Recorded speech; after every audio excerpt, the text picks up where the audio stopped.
they couldn't put him away. I mean, they had trouble with William and Mary. So we're down 10. Justin scored 37 points in the second half. He ended up with 48.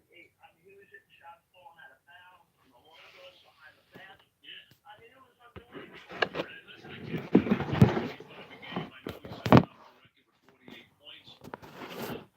There was a hard-fought game with William and Mary. I think they wound up beating them by 6 or 7 points at the final score. But William and Mary put up a good fight, so I give him credit for that. But a big win for Hofstra. We had Mohammed on the other day. St. John's terrible loss over the weekend. Providence. First of all, Providence always gives St. John's fits, if you know that. Secondly, St. John's has trouble with Providence because Providence is too big.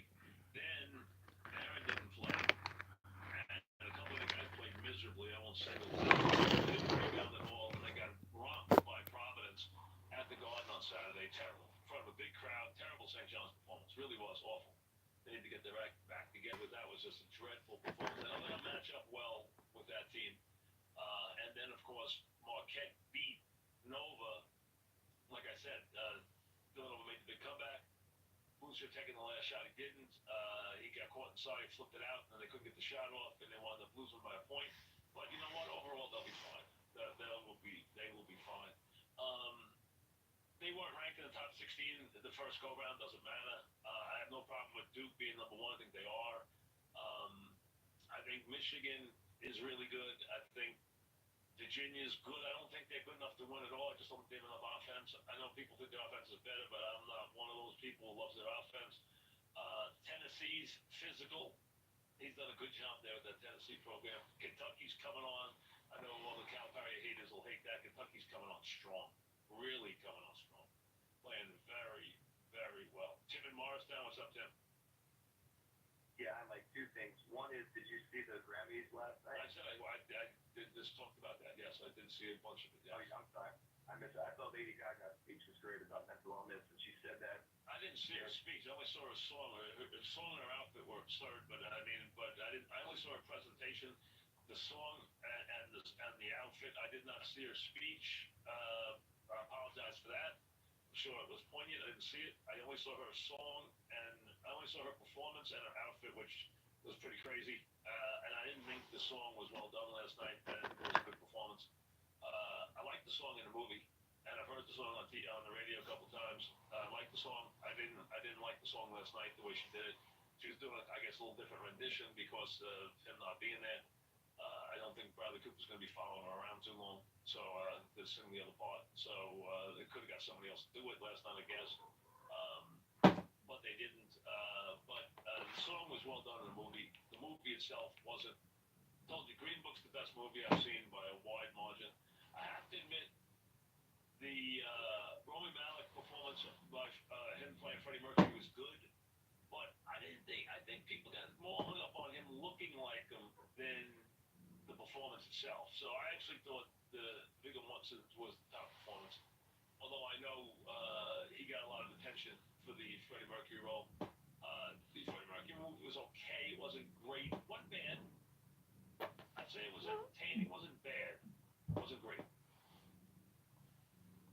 Oh, I gotta take a Bob Newhart call. Go ahead, David Huntington. What's up, Dave? You got a reason why Bob Newhart was there last night, or are you just making a comment? Yeah, hey, Mike, thanks for taking the call. Why was The he reason there? he was there is that he's the oldest living winner of New Artist Award, and he was there as comic foil while they presented the new artist, the best new artist of the year. Oh, because he won the Grammy for new artist. Okay, that's why he was there. I couldn't figure out why he was there. Now I learned why he was there. He won for his comedy award. He used to do phone calls as part of his record. That was his deal. He did like phone calls. Was a big part of his record, probably in the 50s or 60s. So he was the oldest living new artist, and he presented the new artist. Now I got the hook, okay, because I couldn't figure out why he was there. So Bob won a Grammy for one of his comedy records. Now I got it. When we come back, the Met general manager will join us. Business owners, imagine selecting your favorite song and hearing one you can't stand anymore instead. It's like working with AT&T. They say fast internet and phone at affordable prices, but they really mean slow speeds and sneaky hidden fees. Business owners deserve better. At Spectrum Business, we mean what we say. Blazing fast 200 megabits per second internet for $44.99 a month and reliable phone for $29.99 a month. No hidden fees, no added phone taxes, and no contracts, ever. Click to learn more or search for Spectrum Business. Restrictions apply.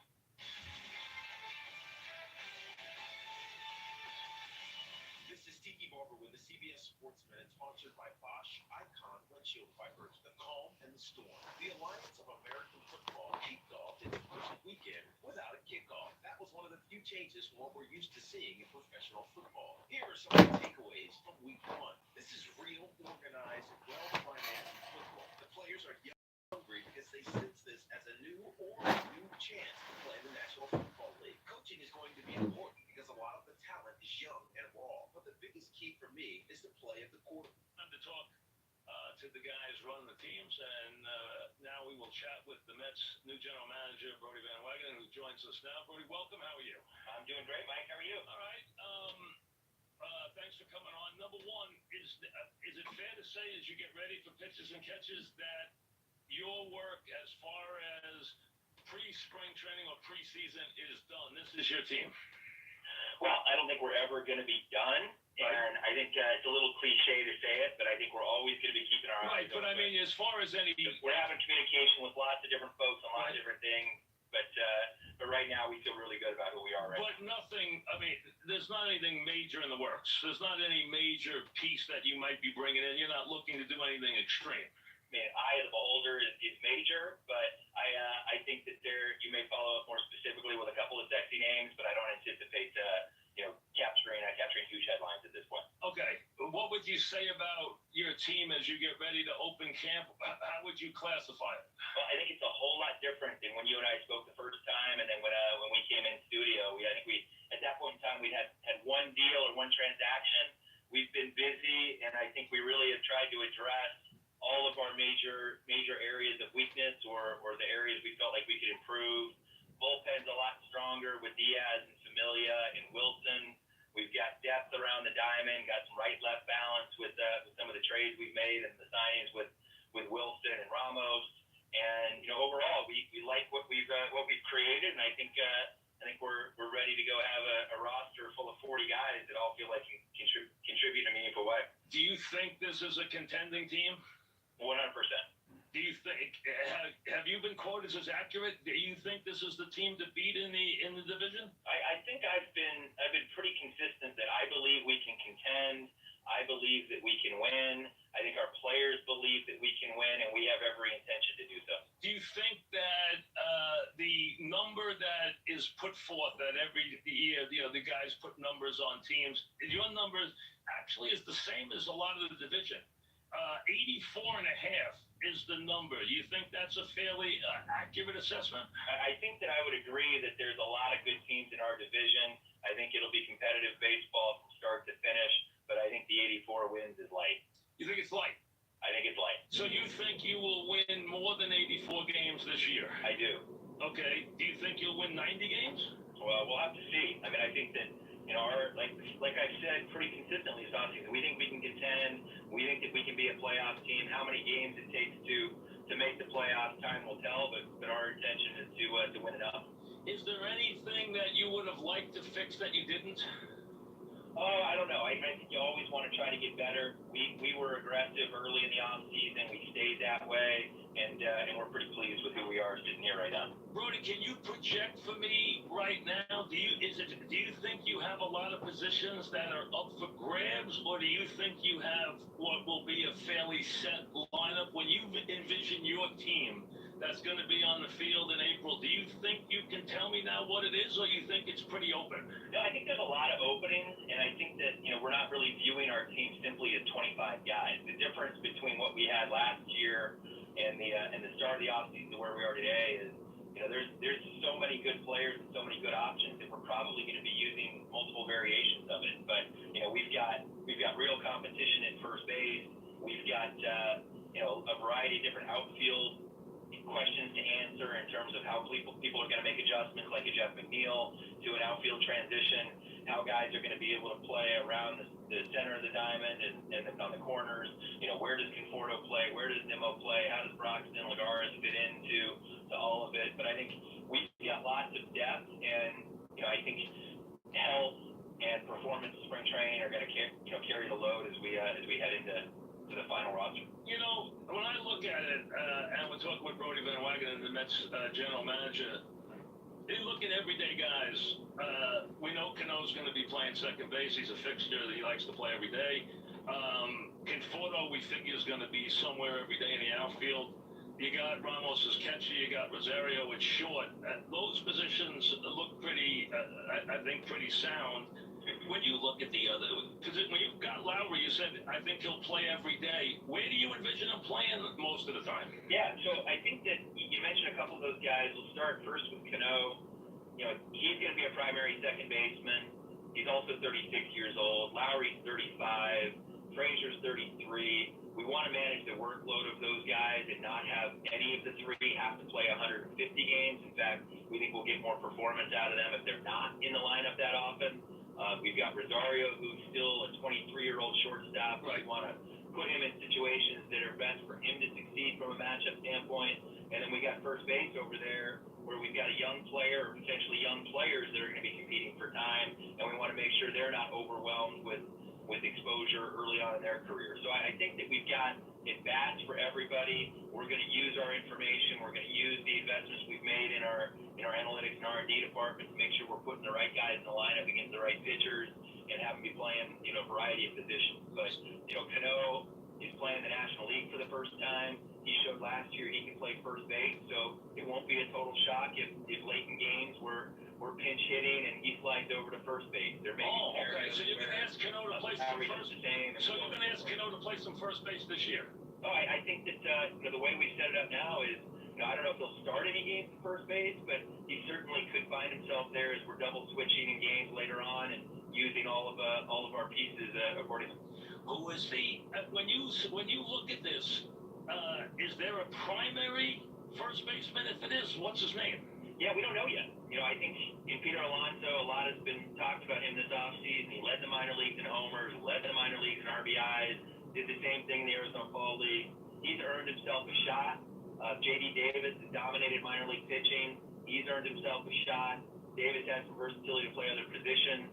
And then obviously with Lowry and Frazier on the roster, if both are healthy, both guys have been all-star players in their careers, and so they're going to be, they're going to be playing a lot of over there. Frazier at first base, and then the combination of the two at third base. So I think the first base position, you're going to see a number of different names penciled in there as time goes on, but these young kids are going to have to earn their way. And at third base, Frazier, is he the primary third baseman, or is he going to also, as you just mentioned, be asked to play first base? He's going to be asked to play first base for sure. And the beauty of these guys is that Lowry can be a primary second baseman. He's played 5 years in the big leagues as a primary shortstop. Frazier's been an above-average defender at third, but he's also played first in his career. So we're going to move the guys around so that we can put the best offensive lineup in the game at the right time, knowing that we won't have to sacrifice defense to do so. And where does Lowry get the bulk of his performance from? You said he's going to play almost every day. What's going to be his primary position? So his primary position is going to be batting second in the lineup. But where's he going to play? I think that when Cano is facing a tough lefty, Lowry will play second against. You're going to take Cano. So you're going to take Cano out of the lineup a lot? We say a lot. Cano's used to playing 150 games every year. Yeah, we don't want to do that to him. Cano has he's an all-star player that we want to have him be at his best in 2019, and we also want to be his best going forward. But this is a guy that you're finding with a lot of good teams out there. If you ask players to play 150 or 160, you're not getting as much out of them as you can play 140. What would you like him to play? Well, I think 140 is probably a pretty good number, and of course situations dictate different amounts of playing time, whether that's injuries. Okay, but if he plays 140 games, less time for the same token. So we're talking with Brody Van Wagenen, the general manager. But if he plays 140 games, that doesn't leave a lot of games for Lowry. Where does Lowry get the bulk of his work from? So again, let's just do a math equation here. You got four positions. Right. First, second, third, short. Right. 162 starts at each. Divide that amongst 5 players. You're at about 130 starts each guy. Okay. There's a lot there, and obviously different variables will come into play there. So you said 5 guys for the 4 spots. That's Cano, Rosario, McNeil, Lowry, You missed one there. So that's Cano, Rosario, Lowry, Frazier, and then whichever theoretically young first baseman makes the club, whether it's Davis, Dom Smith, or Alonso. McNeil we see being a So you don't primary count guy in the McNeil outfield. you don't see McNeil as an infielder anymore. I mean, look, his focus in spring training is going to be a transition to the outfield because we think we can be a lethal lineup with the McNeil, Conforto, Nimmo outfield against right-handed pitching. Okay, so you could actually, you think McNeil's bulk of his work, and he's a good bat, you think his bulk of his work's going to come in the outfield? We think so. If everybody's healthy in the infield, we think that's a very possible scenario and something that we're going to be exploring significantly in spring training. Okay, and you're going to play Lowry, Rosario, Frazier, Cano, and a young baseman and shuffle them through the infield. And that's the design at this point in time. And how many guys are in the outfield mix? Say again? How many guys are in the outfield mix? So we've got Nimmo, Conforto, Lagares, Broxton, Okay. McNeil. And McNeil, And then okay. J.D. Davis has the ability to play out there too, depending on how everybody works out. Okay, and would you look to play a guy like Conforto every day, or you want to give him a lot of rest too? Well, look, I mean, I think he's an all-star caliber player that's going to be a middle-of-the-order bat for us.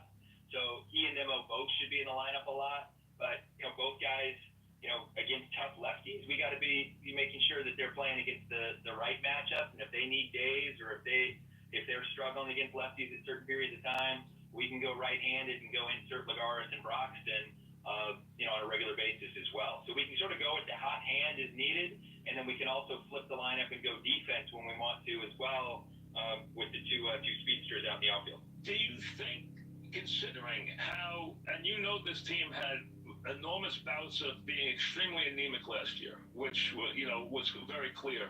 Do you think that's enough punch in your outfield with the guys you mentioned? I mean, you're putting a lot on Nimmo, you're putting a lot on Broxton, a lot on Lagares in that outfield. I mean, if they're going to be guys, you're asking them to really up their game a lot. Yeah, so I think that we're not viewing our lineup anymore as punch or swing for home runs, and right. if you don't, then you get zero. The beauty of I think our fans like McNeil and our fans like Nimmo because they grind out at bat, they put the ball in play, they use the whole field, they beat the shift. We've added Cano, same type of player. We've added Lowry, same type of player. Now, granted, both those guys also have 20 home run power, right. And Cano's had 30 home run power in his career. But we've got guys now that can stretch the lineup and create a lot more depth. And now, it gives us the ability where we don't have long stretches of droughts that you had to experience last year. I give you that, okay, and I like McNeil as an offensive player. Cano comes without any question as an offensive player. Side of the plate as anybody in the game over the last several years. Last year was the tougher because he still was sneaking up on 20 homers. So right. Frazier's going to hit the ball to the ballpark. Right. Talked about Alonso. His gift is hitting the ball out of the ballpark to all fields. You think he's going to be a player for you this year? I do. I think the combination of Alonso and Davis, that between those two guys, whether it's one of them securing most of the at-bats or whether it's a combination, I think we're going to see 30-plus home runs from that position or from those the combination of those two players. And what about in the outfield with the right-handed outfielders? Yeah. So Broxton is a guy that has speed and power. Last year was a bit of an unfair shake or look for him because the Brewers, to their credit, they acquired Lorenzo Cain and Christian Yelich that forced a pinch for him in the outfield. But in 2017, he was a 20-homer guy, a 20-steal guy, and we think that he can bring that element to us, especially if we're putting him in the right matchup. Lagares is a slasher. He was good last year before he got hurt. Hopefully he can pick that up where he left off. And I think we got the big boy hopefully coming back at some point later in the summer with Cespedes, and then all of a sudden our right-handed power gets pretty scary. So are you telling me you're expecting Cespedes to play this year? I certainly hope so. I mean, we're at the stage now where we're going to try to map out his calendar and try to look at what progressions he can make going forward. We won't look at what he's not doing. We'll look at where his strides are going, and hopefully, by year's end, we're getting meaningful contributions from him. We're talking with Brody Van Wagenen, the general manager. You have to admit, your offense is a little rosy when you're looking at it. You're asking for a lot of guys who didn't have big years last year or haven't proven it on a major league level to step up for you. There's only a couple of proven commodities here. Yeah, so again, not to be combative, Right. but Mike, we added Wilson Ramos, really good I offensive agree with player. that. I agree with Ramos. I'm not counting about Ramos. I'm talking about Robbie, Braxton. I'm talking about Any Lagares. questions about Robbie? I have no questions about. I have no questions about Jed Lowry, career year, Right. all-star hitter last year from both sides of the plate. Right. So those are three big names that we brought into it, and then we're going to introduce a couple of young players to the fans that hopefully everybody can get excited about and cheer every time they hit the ball over the fence. Right, but these are not proven commodities, though. Right. I mean, so there's. So those proven commodities really are looking at one position on the field. McNeil, 320 hitter. We all like him. Nimmo showed that he's a 400 on-base percentage guy. Conforto's got 3 seasons of 20-plus homers under his belt, I think, at this point. So we've got a lot of non-question marks surrounding. McNeil's has had a handful of major league games, though. Do you like him? I think he can hit. I don't disagree with that. Broxton, I'm not so sure about. Lagares, I've never been that sure about. I don't think you have a lot from the right side that scares people. And Frazier had a really rough year last year. Yeah, well, look, I think we feel good about that mix of guys. I think people are going to enjoy seeing these young players, and I think people are going to really be surprised when they see Frazier bounce back with a big year similar to what he's had previously in his career. What are you expecting from Rosario? I think Rosario showed us in the second half of the year what everybody saw of him as a prospect. I mean, he's athletic, he's got a high energy, and he made some adjustments both offensively and defensively in the second half of the year that showed all the promise in the world. And he's only 23, and we think he's going to get better, in the first half of this year the way he did in the second half last year, and the sky's the limit. What do you expect to get out of Wheeler this year? What's fair? I mean, the guy went 10-1 in his last 15 starts and was a brilliant pitcher. That's not his history, but he was there last year and really stepped it up. What's fair to expect this year? He's a guy that the performance speaks for itself in terms of how he was in the second half.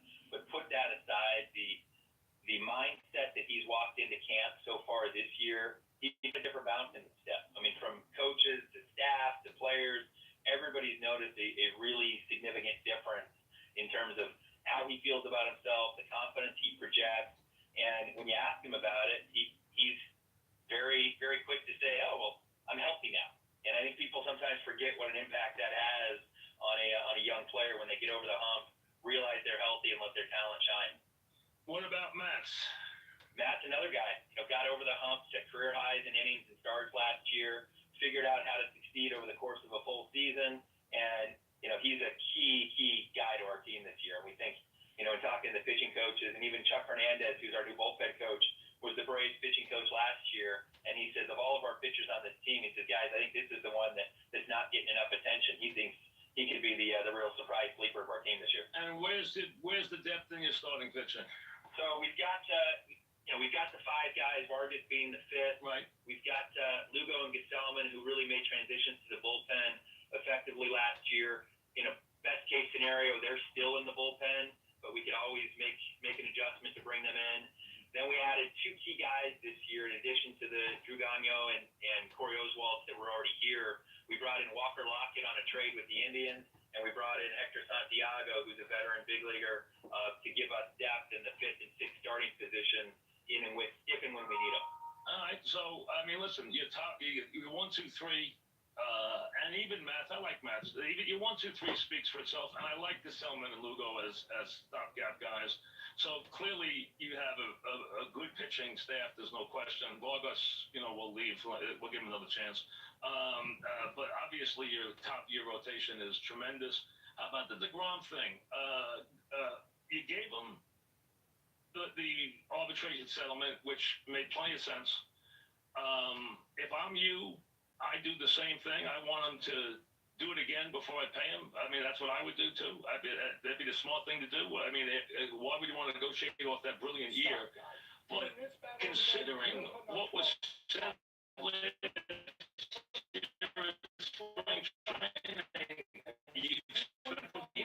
has been important with Jacob. It will continue to be important with Jacob. I think his relationship with the ownership group, certainly his relationship with me, is that he matters to us, that we value him now. We We want him to be a part of our future going forward. Our goal is definitely to have him be a part of this future beyond the 2 years that he has remaining under his control. He knows we want him to be a part of it. Whether or not we can ultimately agree on something, or whether the timing is now or whether it's down the road, there'll be no mistaking the fact that he's a franchise player for us that we hope can be that for years and years to come. Do you feel like you guys have an understanding right now, or are things a little strained right now? Oh, I don't think they're strained. I think that Jacob showed up to camp the same Jacob deGrom he's always been. Smile on his face, loose, happy, throwing bullpens that are dazzling everybody. We love him. He knows it, and he's going to get all the attention he deserves. Not just from fans and the public or the media, but he's going to get the attention he deserves inside these walls. And we're going to continue the discussion that we've had in the past, and we'll see where it leads us. But we know he's going to be a part of it. So is it fair to say this is right now an ongoing discussion? Are there discussions, or is it something that's on the back burner right now? At this point, I don't think there's any drama. I think that we're communicating. I think that we've had dialogue with his new agent.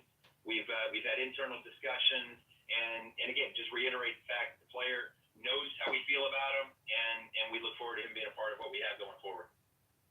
So, I mean, the tricky thing is, though, you want to keep him happy, though, obviously, right? I mean, you want him to feel like he's wanted, and listen, if I'm him, as you declared last year, you wanted to get paid last year at the All-Star break. I mean, so he remembers that. I remember that. We all remember that. So, if he's going to think that he wanted to get paid last year, why do we think he's not going to want to get paid this year? Oh, and I think he's earned the right to get paid, and I think that's where a $17 million paycheck for him in arbitration goes a long way. Right. And I think that helped because it's a recognition for what he did. And I think the other thing that Jake wants is, if you can imagine, what's going to make Jake happy is having him have the ability to flip the ball in the 8th inning to Familia and Diaz to go get more than 10 wins, or to be able to go out there and have his offense put up some run support for him so he can win games and go pitch in October like he did in 2015. So a lot of things make Jake happy, and we hope we can continue to give him those things. Well, what's going to make him happy is a long-term contract. That's what's going to make him happy. I mean, if I'm him, I want to negotiate off that year. So do you. It's a smart thing to do. The thing smart for you is not to want to negotiate off that year. The question is, who wins? Well, I've never, and Mike, you may or may not know this about me as an agent, and you'll certainly learn this about me now, is I don't view contract discussions about winning and losing. I view contract discussions about trying to have players be paid fairly for their contributions, feel good about it, and make sure they know how we value them going forward. And we did that with his arbitration case, and hopefully we'll be able to do that going forward. Right, but I mean, is it fair to say he's willing to put this season behind him, or is he going to look for the deal soon? Well, I hope he's not going to put the season behind him. I hope he's looking to carry the season. No, my point is, I mean, listen. He knows what he's getting paid for 2018 or 2019. And he's content. I think that pressure is off a little bit. But, the goal is that we can use the positive discussions that we found in compromising to get his 2019 contract done. Right. We can build off of that going forward. Right. Well, listen, if I'm him, I'm knocking on your door now. Having his agent knock on your door now, looking for a long-term deal. That's what I would do. Well, fortunately, we, both doors are open, so we don't even need to be knocking. Yeah.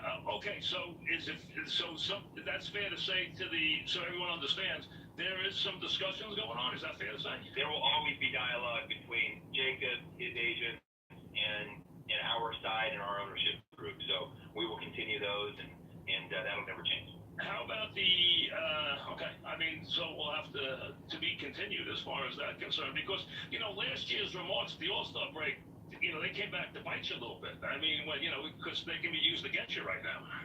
Yeah, but again, I've been the type that I've never really regretted anything that I've said because I've been authentic and true at the time. I think that Jacob knows what we want, what we need from him in 2019. He knows what our desire is long term, and whether or not we can make that become a reality, like you said, time will tell. But Jacob knows how I feel about him. He knows what this organization thinks of him, and and he's got to be a big part of our success going forward, not just in 19. You know, there's a couple of, ironically, there's a couple of talented players that are still on the market right now. You might have noticed. I mean, I think you did. We're talking with Brody Van Wagenen that are still out there. Any way a team such as yourself, can be creative and come up with something that might entice them, since it's been a very different year for them in negotiations? I'm sure a team, I hope teams are trying to be creative to get them. They're good players, and that only makes sense. I think as this conversation is an indicator, it's not so easy to find spots for all of our good players already. And so you're telling me you don't have room for them? Are you telling me you don't have room for them in the lineup? Probably not the best fit for us. Brody, you telling me you don't have room for them in the lineup? You weren't sure we had room for McNeil or for Lafferty and others, but no, we like our club. Those guys make every team better. But right now, I think we're going to focus on the guys we have in camp. You're telling me that you don't have room for Manny Machado on this team? Mike, look, we can go round and round. I'm just asking you. I think we like our club. We built the team, obviously, in a format to where we would have lots of good players rather than putting all of our eggs in one basket. Right. That's what we've tried to do. Listen, every team could use players like that. So, I mean, there's no team in the baseball that couldn't use those guys. We all would admit that. I mean, no one's going to argue that. The question is, do you deem this an opportunity, or is it something that you don't deem as an opportunity? I don't necessarily see that as being, or those guys being a part of our plan. We evaluated the market on the front end, had lots of conversations, and we felt like our needs were more in aggregate than they were in individual pieces, and we feel like that's the plan we executed, and we'll stick to it. Did you extend the money as far as you could, or is there money still available? Well, I think we extended the roster additions, focused less on what the price point was or what the budget was, and we focused more on how do we fill the needs that we need to fill with the best players that we can in each of those spots. So, I think we have an understanding, Jeff, Wilpon, and the entire ownership group. We've been very upfront about what the plan is that I wanted to create, and they've been supportive in trying to produce give me the resources to do it, and we've had an understanding of what our budget would be. And right now, I don't think we're ever going to say that we are, without flexibility, but right now we're looking to be more opportunistic than thinking about any other big extremes. Let's talk about Brody Van Wagenen, about the Mets, the new general manager. Is it fair to say, Brody, that you built a team that you wanted to win, you got the resources to do that, or is it more that this was what you were able to build under certain constraints? Is this what you wanted? Is this what you were able to do, exactly what you wanted to do, or did you have to work under certain constraints? Well, this is what we wanted to do, and I think maybe even more than one, this is what we needed to do. We mapped out a plan, and I was very upfront with my public comments about our areas we had to address. Bullpen, right, behind the plate, yep, run support, right-handed balance in the lineup. All of those things were really important. We hung ourselves out there a little bit to tell everybody what we wanted to do, and we did it. And so I feel really good about it. I know our coaches do, our players do, and our staff believes that we built a team that can contend and should win. Yeah, the only place I would disagree is on the right-handed pop, is whether or not you're there yet. That's the only thing I would wonder about. I think you're still a little light on the right-handed pop with what you have here to offer. Yeah, I think Ramos addresses that, and Lowry does, even though he doesn't necessarily get the same amount of credit there because he's a switch hitter and so many of his bats come left-handed. But Lowry's ability to use the whole field right-handed, Ramos's pop, and then the depth that we added with J.D. Davis and his pop from the right side, I think hopefully we'll win you over on those. How do you feel about your bullpen? Love it. The addition of Diaz, the addition of Familia, those were the ones we came out of the gate with, and then being able to go add the lefty in Justin Wilson in January to complement Lugo and Gesellman. We're really, really excited. We've got Daniel Zamora, we've got Luis Avalon, both other pieces to our left side of the bullpen, and then we've got a bunch of good power right-handers that have all had a taste of the big league last year that we're hoping some of those guys can take big steps forward. So we feel good about where we can shorten games, but hopefully our starting pitchers still get to go deep in games as well. What are you expecting from your manager? He had a tough first year, no question. He had to learn the league. I think he was put in a couple of tough spots, but what are you expecting from him this year? Yeah, I think you hit the key word there. He learned a lot last year, and what we set out to do is surround him with guys that can continue to teach him, that can continue to help him support the players. But we brought in pros, Jim Riggleman, Chili Davis, Chuck Hernandez, keeping DiSarcina on to be a key help to Rosario's development defensively. He works with Lowry in Boston, the infield. Chili Davis has worked with Cespedes and Lowry in Oakland. Chuck Hernandez, I think I mentioned, was the pitching coach in Atlanta. And then we promoted from within Luis Rojas, who was this AA manager and has been one of our best minor league coaches for years. And he's had Alonso and Nimmo and Conforto and Rosario, and all these guys came through his watch. And we think this balance between veterans and youth with the support that Mickey has around him, I think Mickey's gonna shine this year. All right, the division is interesting. Braves, Phillies, Mets. The projections are exactly the same. Everyone's picking them in exactly the same spot in terms of total wins, and Nats are 3 ahead of them, surprisingly ahead of the bunch. When you look at the 4 teams, where do you see yourself stacking up with the 3 teams? Yeah, look, I think that You think you're right in the middle with them? You think you're even with these guys? No, I think we can beat them. I think that our mindset is that, we're going to focus on us. We're going to control the variables that we can. And if we do the things that we're capable of, we can win. And we're going to go out there expecting to win every day. And we're not afraid of the competition outside of the division. We're certainly not afraid of, because we believe in ourselves. And with that mindset, to be a team that has talent, drive, conviction, and those 3 elements will give us the opportunity to be a winning team. You think you have a winning hand this year? I think we have a winning hand. I think we built a winning hand. You think this will be a playoff team? I think this will and should be a playoff team. Thanks very much, Brody. Appreciate your time. Mike, thank you. Thanks, Brody. Pleasure. Thank you, Brody Van Wagenen. There you go. Confident. There he goes. You knew they weren't. Listen, I held his feet to the fire a little bit on the shot. I don't know if he wasn't going to the Mets, folks. I mean, come on. I'm just being difficult there. You know that. We know he's not going to the Mets. They're not going to the Mets. We know that. But listen, I think, to be fair, they have pitching, especially top heavy.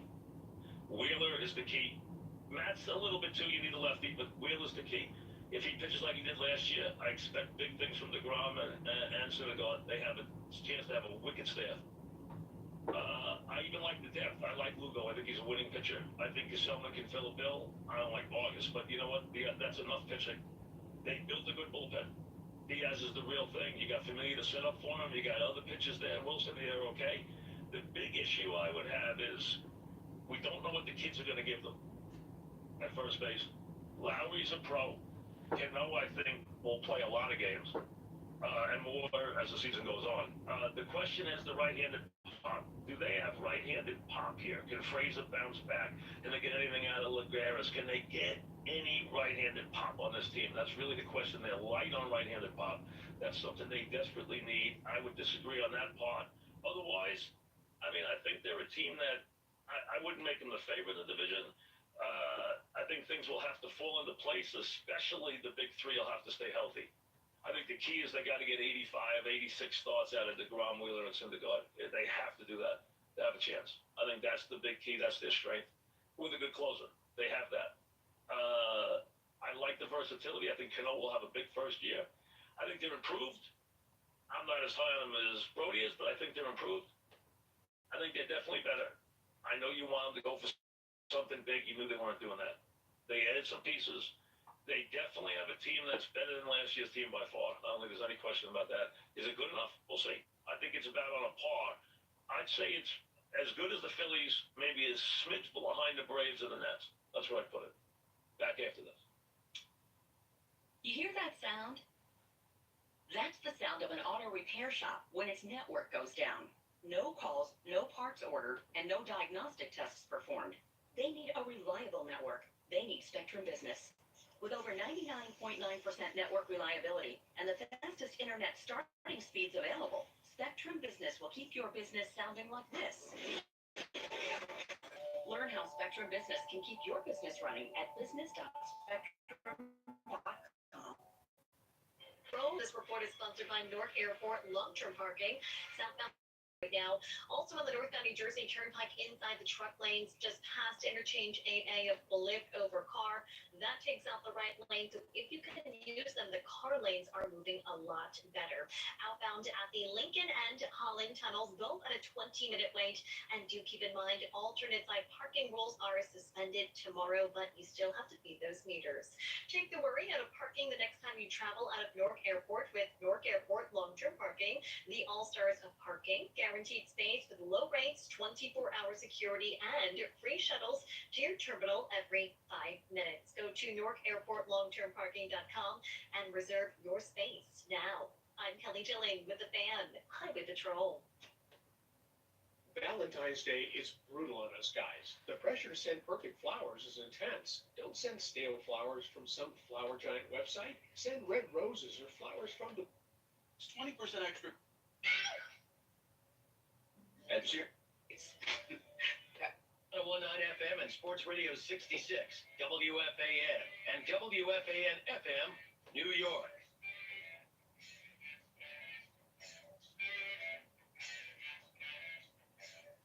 Valentine's Day is brutal on us guys. The pressure to send perfect flowers is intense. Don't send stale flowers from some flower giant website. Send red roses or flowers from the Books. They deliver awesome flowers from farms around the world, so they last longer. Books even has farms on the side of a volcano with flowers that'll amaze her. This Valentine's Day, order flowers and roses at Books.com and enter roses for 20% off. That's BOUQS.com. Books.com. The Starlight Lounge presents an evening with the Progressive Box. Yeah. That's Hugo, tickling the ivories. He just saved by bundling home and auto with Progressive. Gonna finally buy a ring for that gal of yours, Hugo? Send her my condolences. Hi-oh! This next one's for you, too. There's a burglar in my heart. Thank you. Progressive Casualty Insurance Company and affiliates. Discounts not available in all states or situations. Business owners, imagine selecting your favorite song and hearing one you can't stand anymore instead. It's like working with Verizon Fios. They say super fast internet and reliable phone at a great price, but they really mean mediocre starting speeds, 20% extra fees, and modem charges. Business owners deserve better. At Spectrum Business, we mean what we say. Blazing fast 200 megabits per second internet for $44.99 a month and reliable phone for $29.99 a month. No hidden fees, no added phone taxes, and no contracts. Click to learn more or search for Spectrum Business. Restrictions apply. I'm coming live from Town Fair Tire Studios, powered by Town Fair Tire. Nobody beats Town Fair Tire. Nobody. Valentine's Day, guys. You know it's Thursday. So that's it. Pajamagrams.com. 1-800 go to pajamagram.com. That's pajamagram.com or 1-800-GIVE-PJs and get those pajamas right now for that lady in your life, wife, girlfriend, mother, whatever. Do it right now. Pajamagram.com. Sonny and Malvern, what's up, Sonny? Mike, great interview. I love Brody. Love the confidence. As far as the team is concerned, obviously the strength of the pitching staff. They had Testus in the lineup. I think they'd be far and above the best. Well, they need a big right-handed bat they don't have. I mean, they're asking. Listen, I like the idea of using versatile players. They're relying a lot on kids at first base. They're relying a lot on. I mean, they really need Cano to anchor this thing, which I think he can do for a year. I'm going to go with Conforto. The problem is, you need one of these or two of these right-handed bats to show up. You need, Broxton. You need Lagares. You need Frazier. You need some right-handers to hit. Mike, how do you feel about this? I don't know. That's why I'm asking you. Do you feel it's a strength or a weakness that they don't have set positions? And it's weird. They don't have set positions. Listen, they have, here's what they have. They have more set positions than you think, but they're not set. They're set at a couple of positions. Conforto's going to be in the outfield. Most likely, I would think in right field, okay? That's what I would think for Conforto. I mean, he could play center, but I think he's going to play right. All right, now, they are going to use Lagares, Ramos, their everyday catcher. Rosario's their everyday shortstop. Cano's their everyday second baseman. And Conforto's in one outfield spot every day. Those are your four anchors. The other four spots are going to depend on who's playing. Frazier could play third or first. No, please, I don't agree with Frazier, please. No, Frazier's going to play some against. He's going to bounce back and forth. You see, I think Lowry's going to get a lot of games at first base. I don't think he's going to get as many as second as they think. I think Cano will play more than you think. I think he'll play close to 150. He likes to play. They'll find out that Cano wants to play every day, which he does. Rosario, I think, will actually have a good year, so I think he'll be okay. I think the question is, who are the other two outfielders? You know, against lefties, they want to play McNeil, Nimmo, and Conforto in the outfield. Against righties, they want to play Conforto, Nimmo, and McNeil in the outfield. They just told you McNeil's an outfielder. He'll be in left field. You got Nimmo and Conforto and McNeil. Then against lefties, you're going to have Garris in the outfield, maybe Broxton, and then you have Frazier in there against lefties. And then the other times you're going to have Lowry in there. You're going to have Lowry both ways. They said Lowry's going to play every day. And you got, then you got the other guys, especially Cano. I don't agree with his assessment about Frazier having a bounce back year. The problem Listen, they're going to give him a chance now. If he's gone, he's gone. That's all there is to it. And they also need Alonso to hit home runs. And the outfield, like, Garrett hasn't played a full season. He's more of a defensive guy. And McNeil's never played. Well, he says McNeil's played the outfield. You see, McNeil's got to play left field because they have no infield spot for him. So he's battle carry him into the lineup. I asked McNeil if he could play the outfield. He says he can. That's why you plug him into left field. And you have Conforto and Nimmo in the other two spots. And you have Lagares in center, and then the question is, does Broxton and Lagares hit it all? That's the question. See, that's why their right-handed hitting is very shaky. That's where they got to have somebody step up and help them. Their right-handed hitting is extremely shaky. Jeff in Manhattan, what's up, Jeff? Hey, Mike, great show as always. Thank you, what's up? And fantastic interview. I really, I listened to Van Wagenen. You asked him great pointed questions. I really think he's delusional in a certain respect. I mean, I listened. Well, he's definitely confident, that's for sure. He's definitely confident. Confidence is wonderful. But he called, this patchwork offense he's got. Robinson Cano, he's talking about at first base. Yeah. He called the offense, he actually used the word lethal with his team, which is absolutely ridiculous. No, if it's average, it'll be good. Exactly. What they have is they have very strong. I think Cano will have a good year. I really do. His first year, I think he'll do well. I think he'll be psyched to be back in New York, and I think he'll wind up playing mostly second base. He likes to play second. He doesn't want to play first. I don't think he'll play a lot of first. I think they need Alonso to come through at first base. That's a big key for them. Everyone says his power is real, that he's a bit of a butcher, but that his power is real at first base. That's a big key. But let's be honest, this team is built on the strength of its 1-2-3 pitching staff, which could be top of the league, and they have a really good closer. With Familia, a very solid setup man, that's their strength. Their strength is those 5 or 6 pitches, and they gotta catch the ball, and they got those 5 or 6 pitches. Well, no question. And thankfully, you're the one who's honest. And that is honest, but that can get you 85 wins, which might sneak you into the playoffs. Listen, he's trying to sell tickets. He's trying to build a buzz. He's trying to be confident and sell tickets. Now, the only time he went agent a little bit on the Grom, which I called him on. He went agent on the big two hitters. Let's be honest. Of course, they have room for them. They don't want to get involved. I mean, they have no interest, which we knew. I knew when I asked the questions they weren't going to get involved. Let's be honest, okay? We know they're not getting involved. That's all there is to it. In DeGrom, in Machado, or Harper, they're not going there. They don't shop in that neighborhood. You know that. They don't. Now, where those guys are going, who knows? But they're not going there. You know that. Back after this.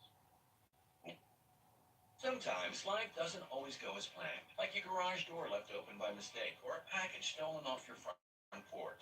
One company delivers smart security solutions that help protect and smarten up your home. Guardian Protection helps to make your home safer and smarter, plus your life a little easier. With round-the-clock 24/7 monitoring and a mobile app for easy, anytime, anywhere control of your home, choose Guardian Protection. Help protect against the unexpected. GuardianProtection.com. That's GuardianProtection.com.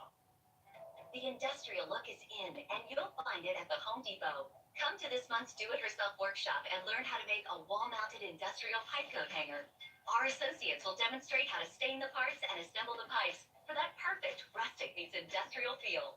It's a good look that will look even better on your wall. The Pipe Coat Hanger Do-It-Yourself Workshop, Thursday, February 21st at 6:30 p.m. Register today at homedepot.com/workshops. The Home Depot. We're saving, we're doing. Valentine's Day is brutal on us guys. The pressure to send perfect flowers is intense. Don't send stale flowers from some flower giant website. Send red roses or flowers from the Boops. They deliver awesome flowers from farms around the world, so they last longer. Boops even has farms on the side of a volcano with flowers that'll amaze her. This Valentine's Day, order flowers and roses at Boops.com and enter roses for 20% off. That's BOUQS.com. Boobs.com. As the tech world grows more and more complex, the need for information skills is climbing. Expand your education with the flexibility of online learning and equip yourself with in-demand skills from UNBC's online masters in information systems. Your hair is important. So important that every 7 minutes someone makes an appointment with Hair Club. It's no wonder, given Hair Club has been a trusted total hair solution provider in North America, improving hair health for over 40 years.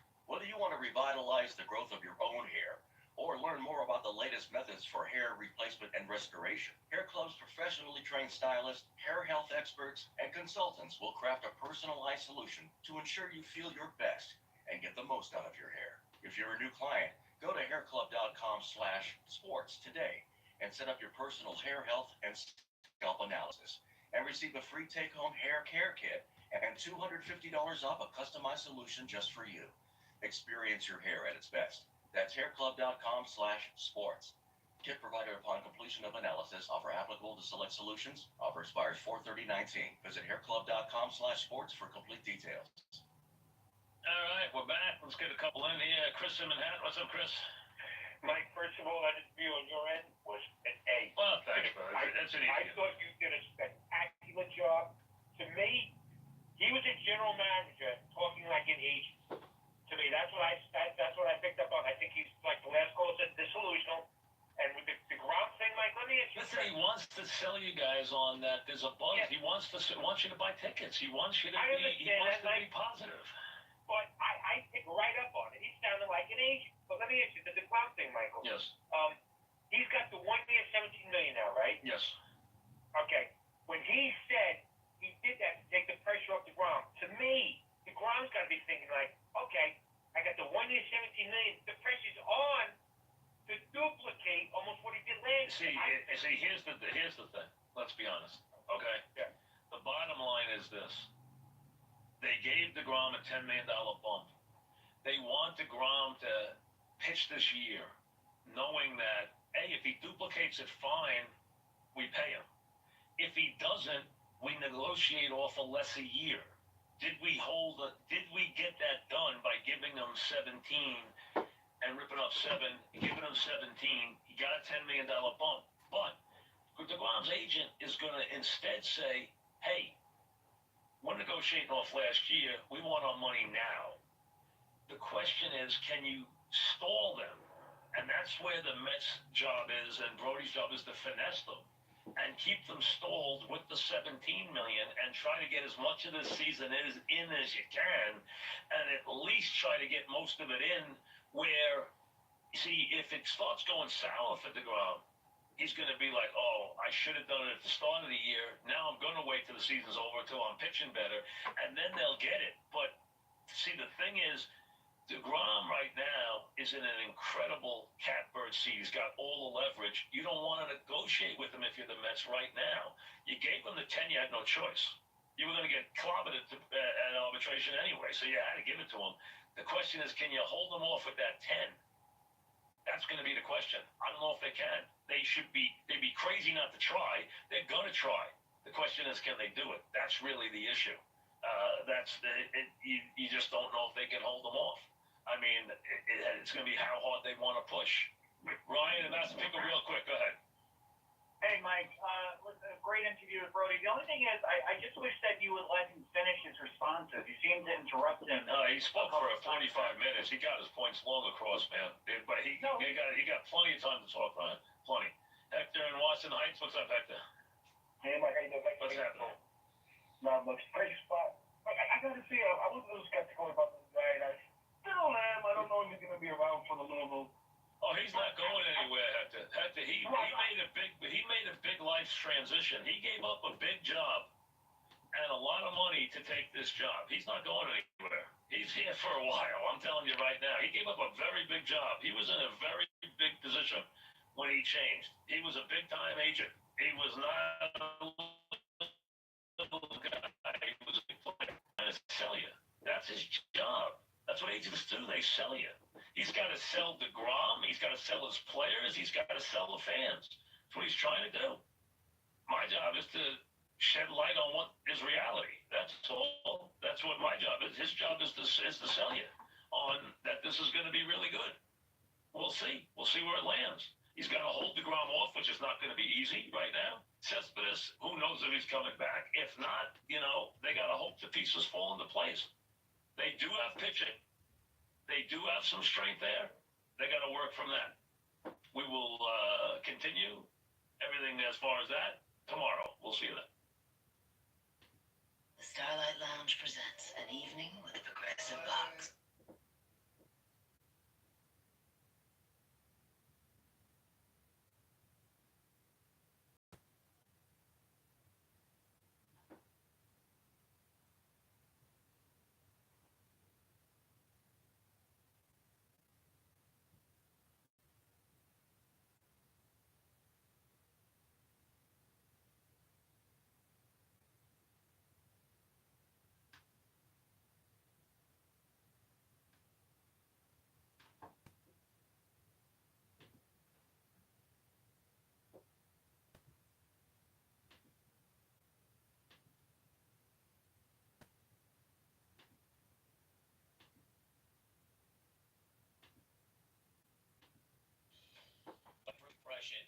That was made is how physical you guys were playing against them. You had that Jared Goff in the second quarter where you nearly ended his game right there. What were you seeing on that play, and what were you looking to do when you closed in on it? I smacked the receiver.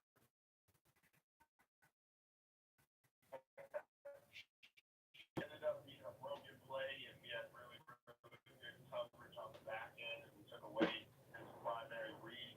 The front did a good job, off the spot. I try to take his head off. I know you're not supposed to do that in the NFL. That's what I try to do. Kyle, in terms of the receiver, you mentioned that. I mean, Reynolds, you put a lick on him early in the game. What about that shot? And do you feel like you set the tone for the physical brand of play that we saw the rest of the day with that shot? Yeah, I wanted to set the tone. Like, if you're going to come on my side, you're going to get hit. And that's what I'm all about. I'm about physicality. I'm about setting the tone. And I feel like we did that as a whole. It wasn't just myself. If you watch the run game, we knocked that dead pretty quickly. And then in the pass game, we have the best secondary in the league. And they showed up the entire game. And then when you marry the rush with the coverage, I mean, it was clinic to display of what we did on last Sunday. Patriot Kyle Van Noy joining us. He's got a couple of rings to his credit. You made the point, and I've talked about this. It's a quote that you said, and I'll reset this on the show, Kyle. Quote, "We don't got stars. We've got elite football players." Can you break that down for me? What do you mean by that, and what's it say about your defense? Well, we got dudes that we don't have any. Well, we have one Pro Bowler, Steph, but he doesn't even talk, so you wouldn't even know really much about him. Right.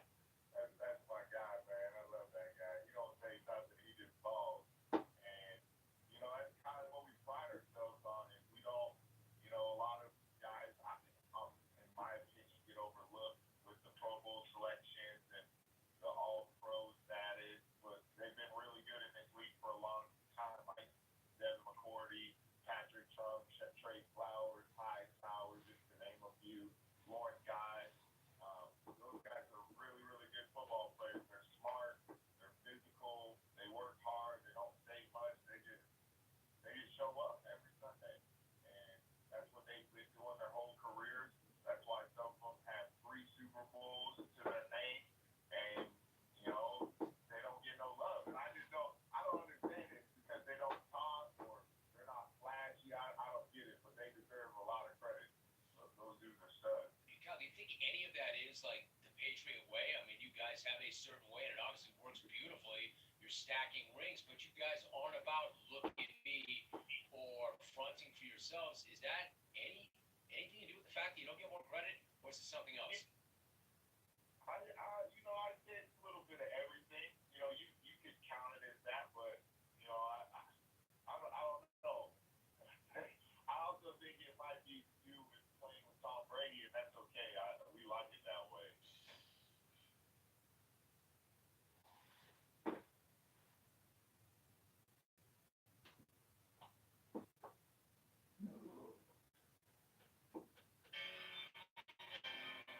The Super Bowl champion, New England Patriots.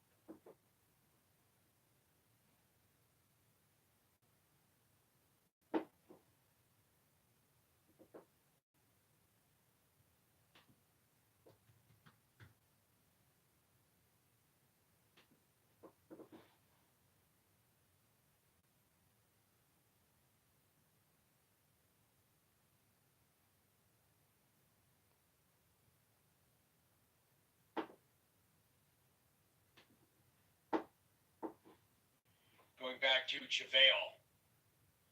So JaVale, I don't know how you missed this guy wide open. How do you miss JaVale McGee on the floor, much less that wide open? But in the event that you do, he's here to let you know I am wide open. He wide open. He was screaming for it. Oh.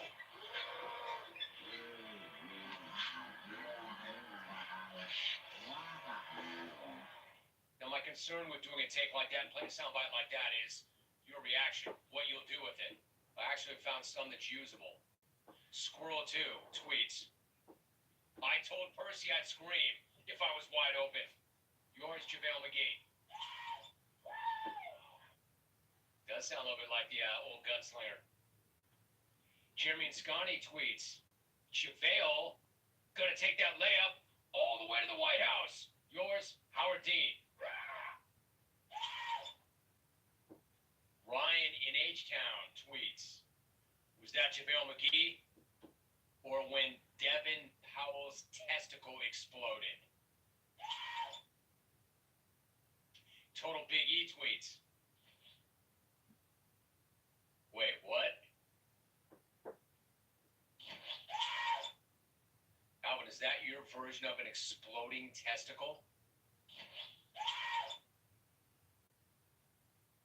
Total Big E tweets, is that the sound of EJO looking in the mirror after a hard-fought pineapple dodgeball match?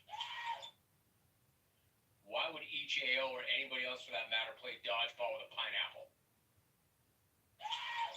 Hey, we don't have one of those rubber dodgeballs. What can we use? Hey, I know, I got a pineapple. Stuff nuts in. Stuff nut tweets.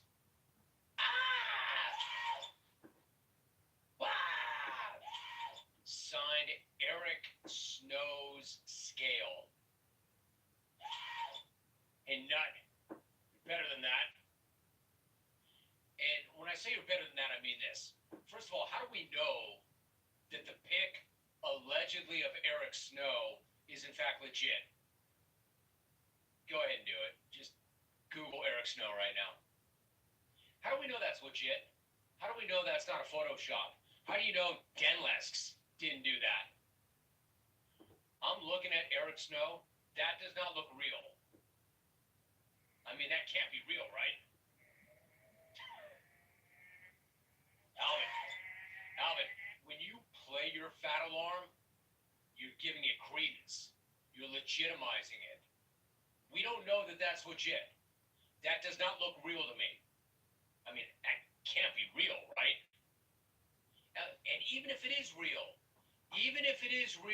who cares? Leave him alone. I'm not here for your Eric Snowcone jokes. I'm not here for your Eric Snowman jokes. I'm not here for your Eric Snow Globe jokes. I'm not here for your Eric Snowdrift jokes. And get a life. It's not funny. Right, and if it's real. If it's real, maybe he put on 5 or 10 pounds. How do you know he's not playing a role? How do you know he's not packing on a little extra weight for a role? How do you know he's not in a movie? And again, what? Who listening right now has not packed on an extra 5 or 10 pounds through the holidays? Who cares, man? Honestly, who cares? Let me tell you something. Regardless of how an individual looks, we should celebrate it. Did I get fat? Are you Timmy not fat?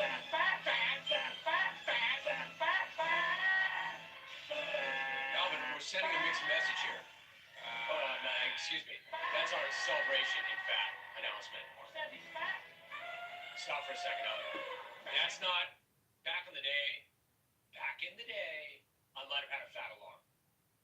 Now, we have a celebration in obesity announcement.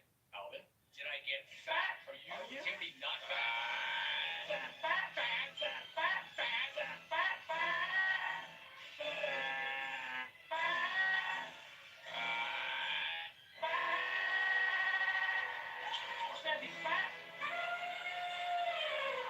And slow.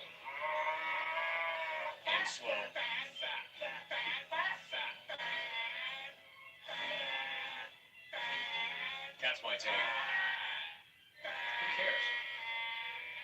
Who cares? We've all gained weight. All of us, myself included. Who cares? Eric Nygren. First of all, Alvin, Batman was in the house. Where's the acknowledgement? Eric Nygren tweets, Eric Snowberger left behind. I don't get it. I don't get it. Well, what's that mean? No burger left behind, Snow burger left behind. Oh, yeah, that's funny. I don't know, Nut. And Nut, you're not helping him, you're hurting him. And again, I don't know that that photo is legit. How do I know that wasn't shot? How do I know, Nut? You and Denlesks didn't get together on that one. How do I know? And even if it is legit, why do I care? Here's what it comes down to. Do you have anything better to do in your life than to clown a former professional athlete who may have put on a pound or 4? Obviously not. Man, look in the mirror. You work on your life instead of killing everybody else.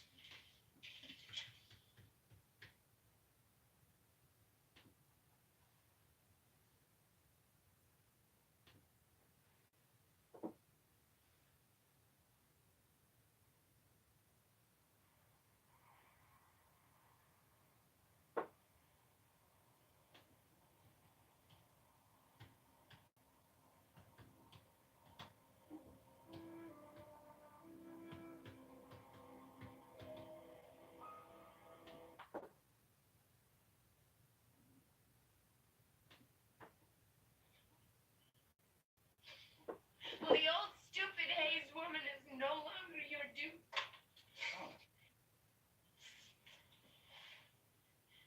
You're a monster. You're a despicable criminal monster. No. If you come near me, I'll scream out the window. Get away from me! I'm leaving tonight. You can keep this house, I don't care. But you will never see that miserable brat ever again. Now get out of my sight!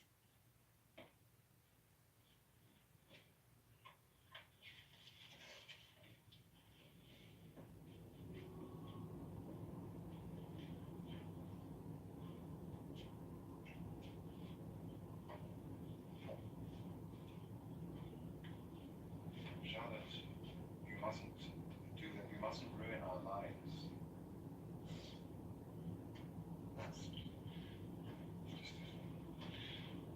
Just fragments of a novel I'm writing. I used your name on those just for convenience. It's a trick.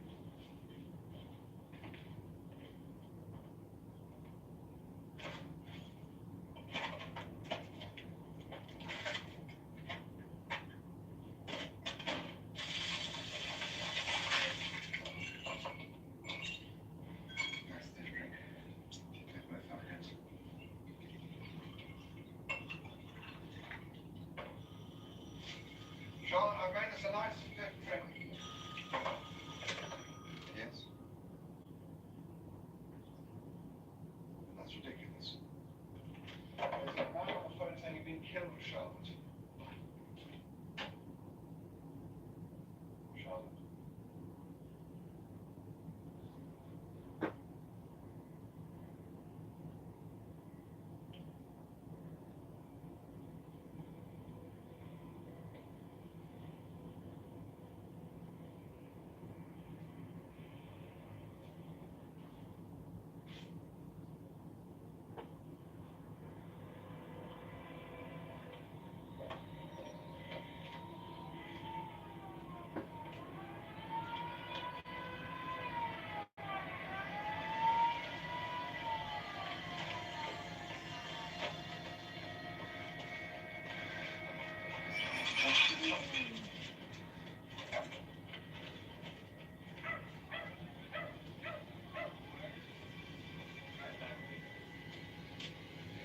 Where's my wife?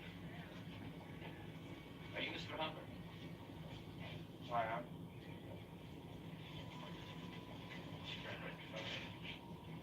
I didn't even see you. Sir?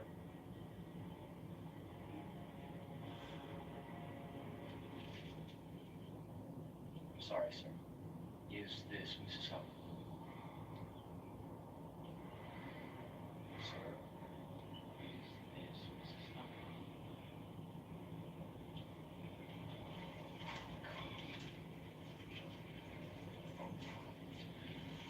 Oh, God.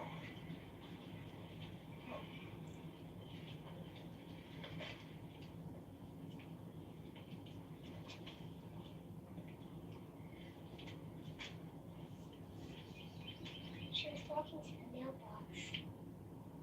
She was putting out these letters. Sorry.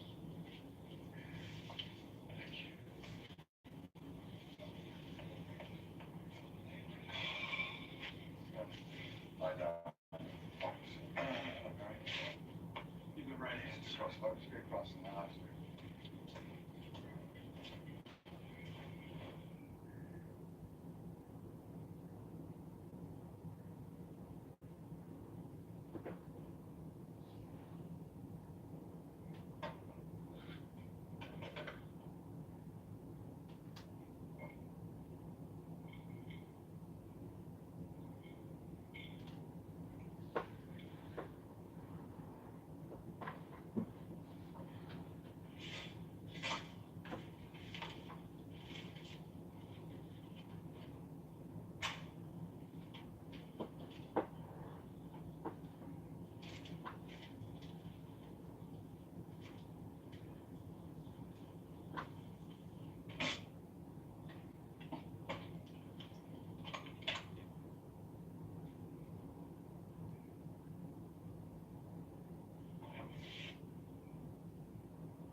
Is that the enchanted House Hotel? Yes, this is Enchanted House. Tomorrow night. Just tomorrow night, please. Yes, I have a room with 10 beds. For two. Well, one and a half. It's just for me and my short, my small daughter.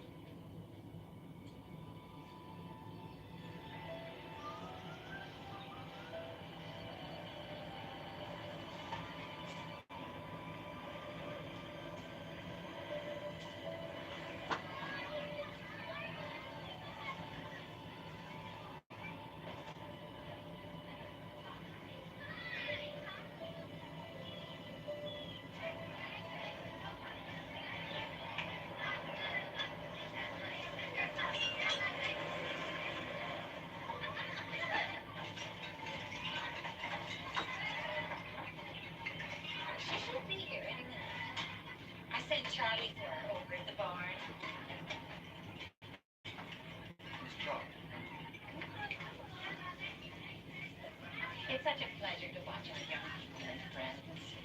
So, who is this Charlie? Here she is.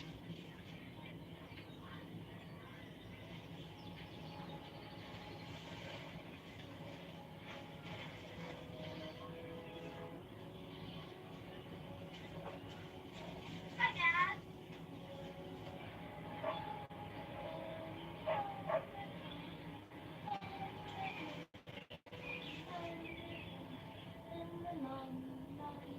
How's Mom? Well, the doctors aren't quite sure. It's something abdominal. Abominable? Abdominal.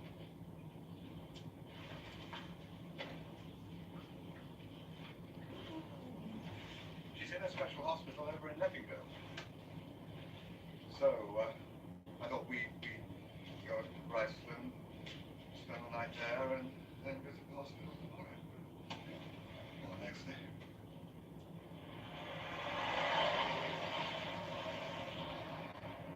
So, have a good time, Ken.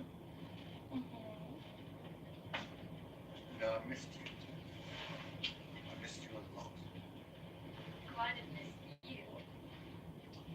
In fact, I've been revoltingly unfaithful. But so what? Because you don't care about me anymore anyway. Why do you think I don't care much? Well, you haven't kissed me yet, have you?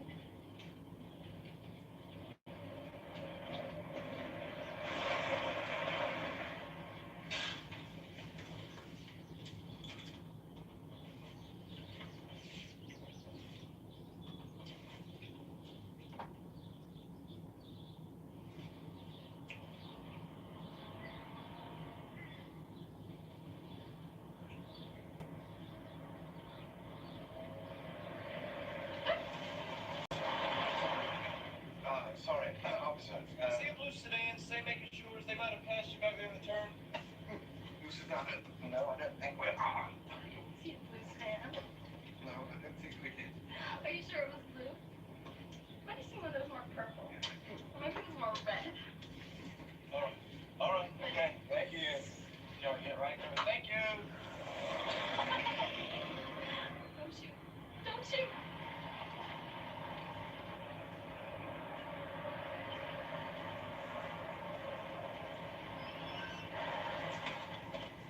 Thank you.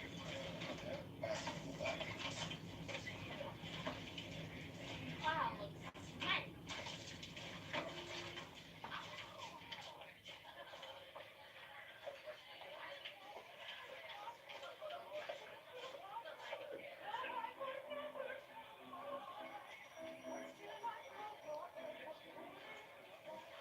Reservation name Robert.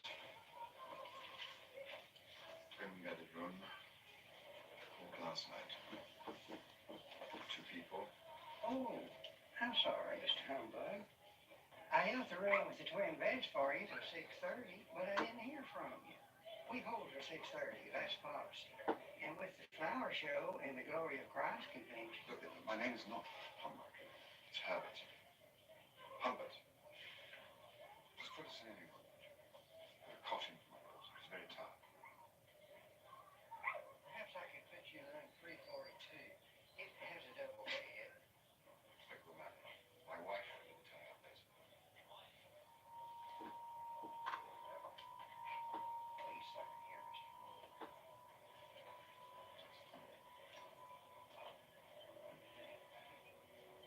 It's a nice dog, huh? I love dogs. Well, that's my dog.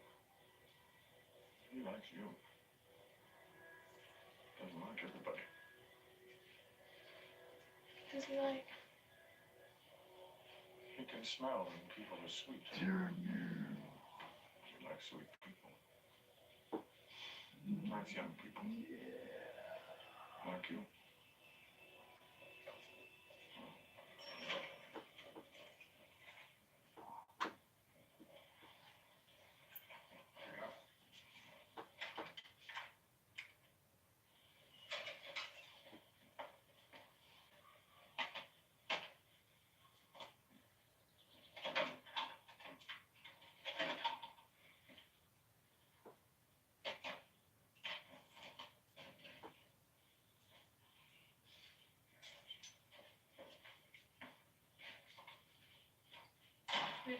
tell me we're sleeping in one room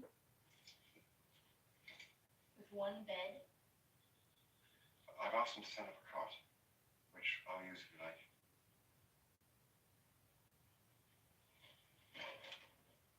You're crazy. Why, my darling? Because, my darling, when my darling mother finds out to divorce you and strangle me. No. Listen to me a moment. For all practical purposes, I am your father, and I'm responsible for your welfare. Now, we're not rich, so when we travel, we're sure to be, we'll be thrown together. Sometimes. Two people sharing the same hotel room are bound to enter into how can I put it, into a kind of, The word is incest.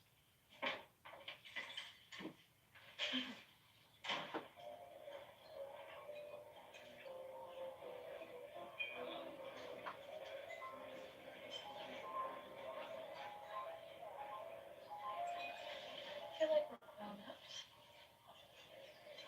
Me too. We can do whatever we want, right? Whatever we want. Well, now, who had the pie? Me?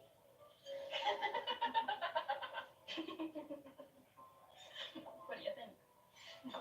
Are you me?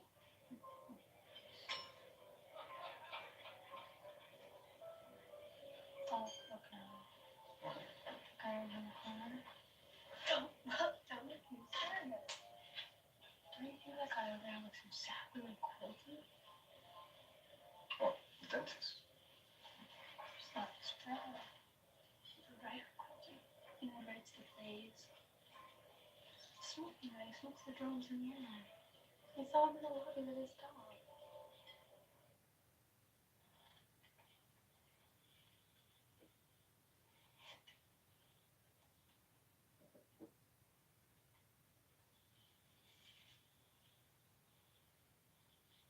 If I tell you how naughty I was at camp, promise you won't be mad. Tell me later.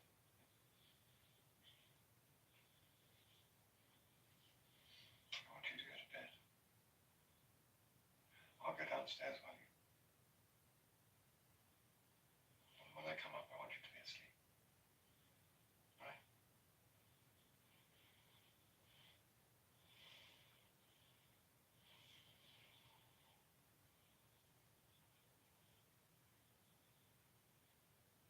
You've been such a disgusting girl.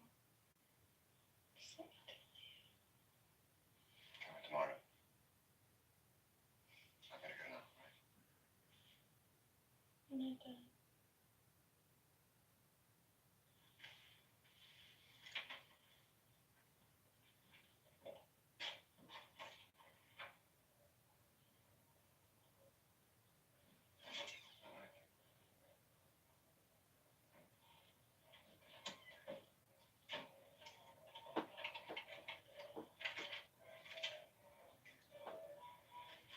Gentle women of the jury, if my happiness could have talked, it would have filled that hotel with a deafening roar. My only regret is that I did not immediately deposit key number 342 at the office and leave the town, the country, the planet that very night. The Lord sees all. The Lord forgives all.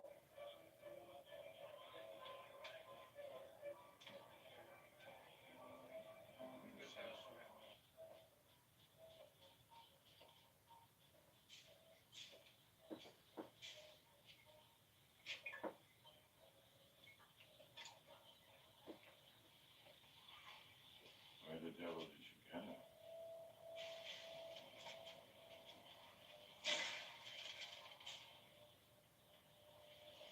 I beg your pardon? I said the weather's getting better.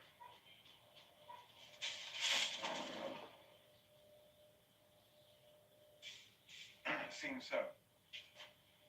Who's it that I see?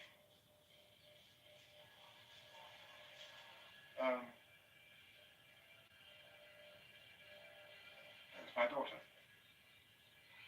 Why? She's not. What? I said July was hot.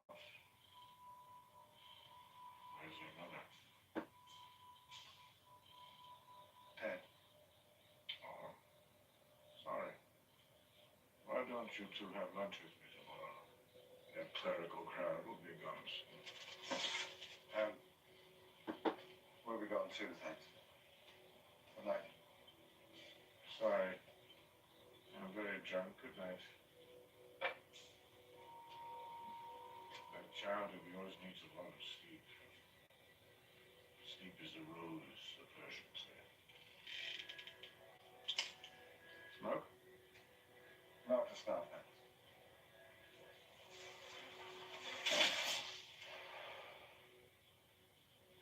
Good night.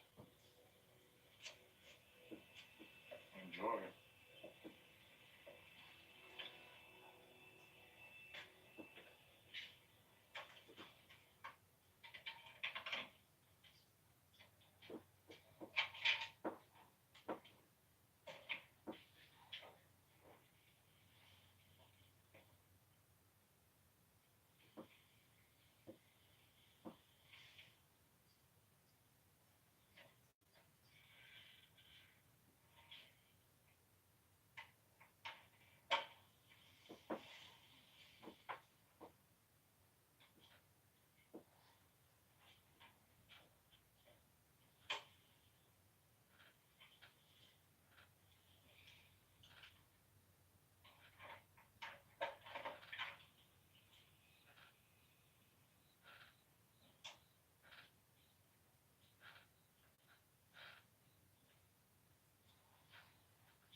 Get back in the boat with Charlie and that. Back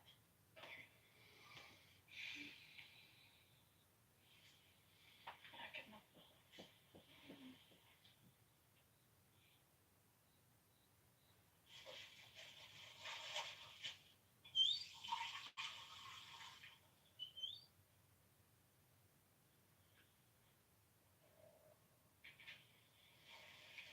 I'm thirsty.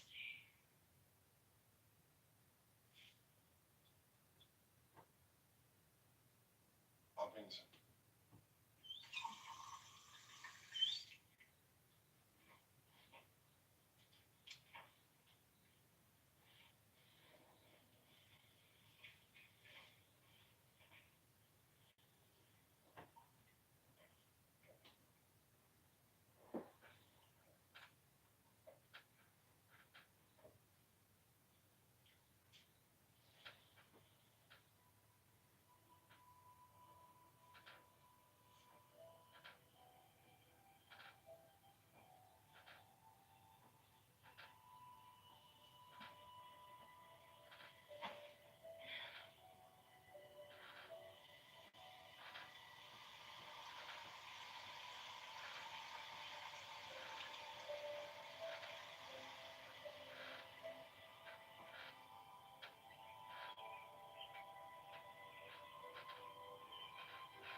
guess I'm gonna have to show you everything.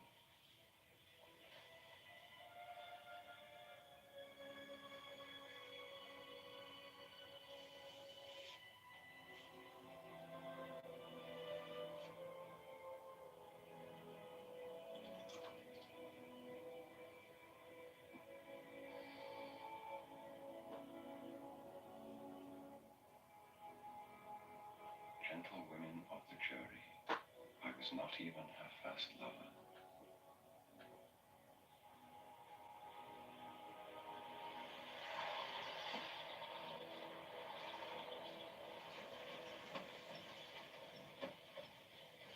What you reading?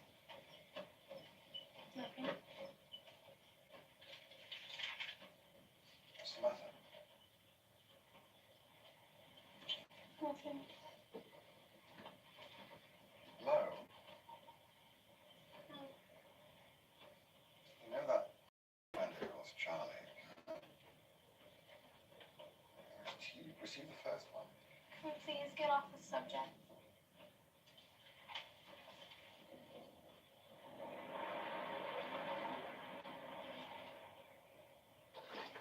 I felt more and more uncomfortable. It was something quite special, that feeling. An oppressive, hideous constraint. As if I were sitting with the small ghost of somebody I had just killed. Jesus. What? Can we stop at the gas station? You can go anywhere you like. Well, I need a gas station. I hurt inside. Well, what'd you expect? I was a daisy fresh girl, and look what you've done to me. I should call the police and tell them that you raped me, man.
Give me some change. I want to call Mother in the hospital.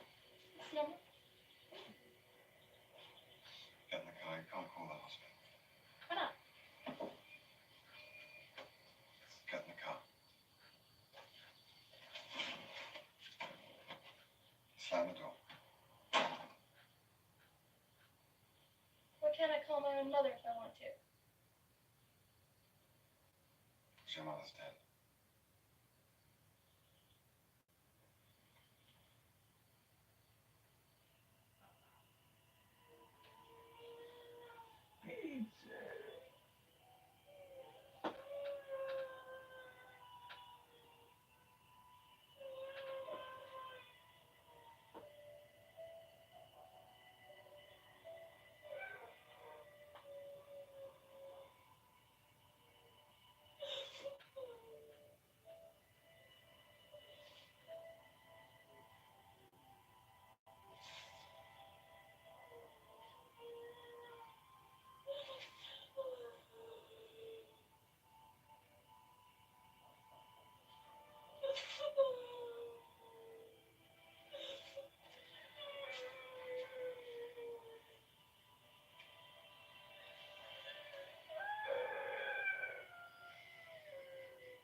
To go.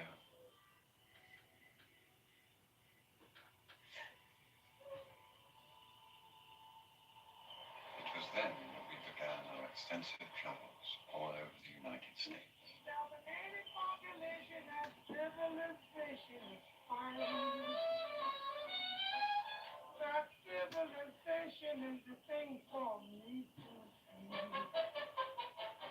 Whoa, bongo, bongo, bongo, I don't wanna be the conqueror, no, no, no, no, no. When's the best time to buy a bird? I don't know when's the best time to buy a bird. When it's going cheap. Don't say I never gave you anything. No matter how it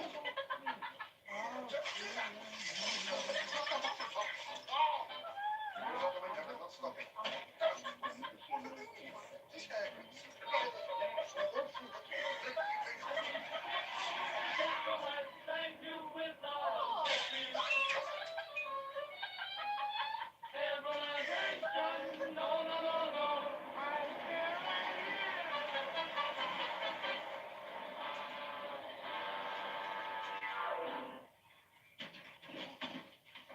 Look, they have magic fingers.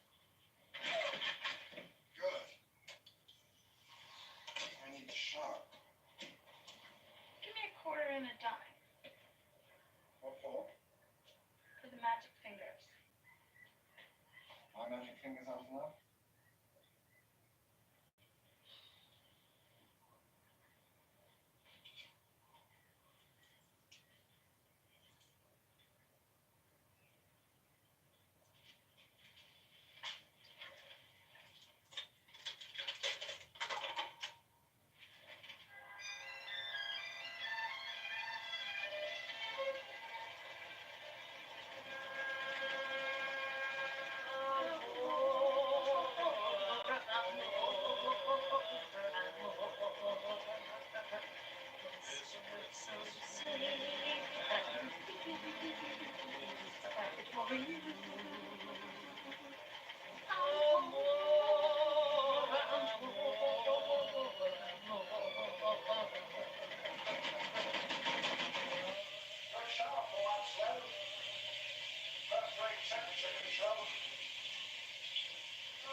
What is that? What's what?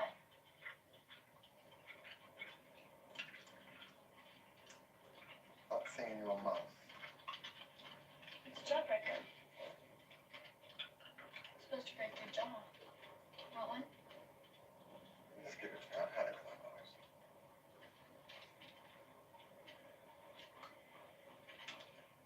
I'll spit it out. I've got a headache. It's good. Well, just give it to me, will you? Spit it out.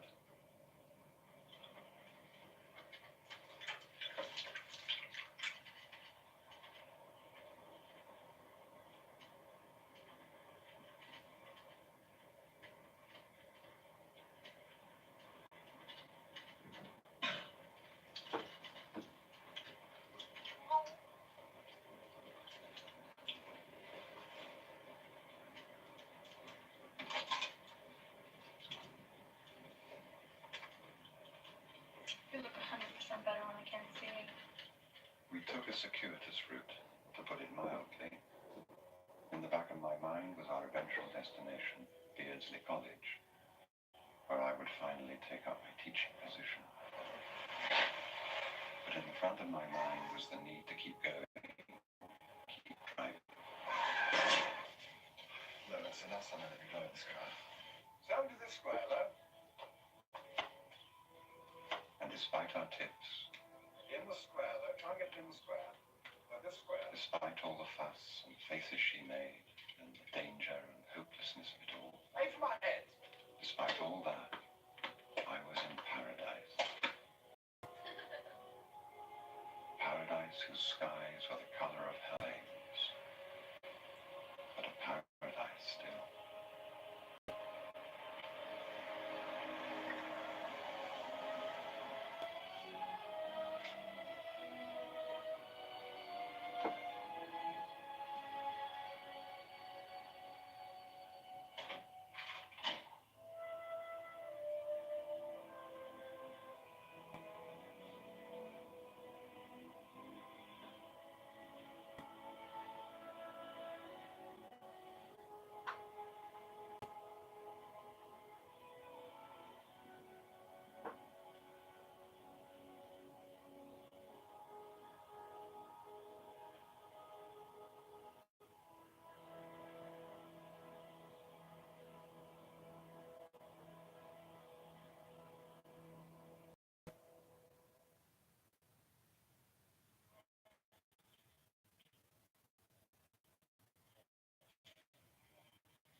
I know that they're accepting most of Gransley College, and I know that their academics are first and last and always. Well, that's not us, Mr. Himmler. Here at Beardsley Prep, what we stress on the 3 Ds: dramatics, dancing, and dating. Now, I know that the Reverend Ringer is right behind us on this, aren't you, Reverend? I'm with you all the way, Miss Pratt, every inch. So, see, Mr. Hopper, for the modern pre-adolescent, medieval dates are less vital than weekend ones. What? Weekend what? Dates, Mr. Hopper. Boys.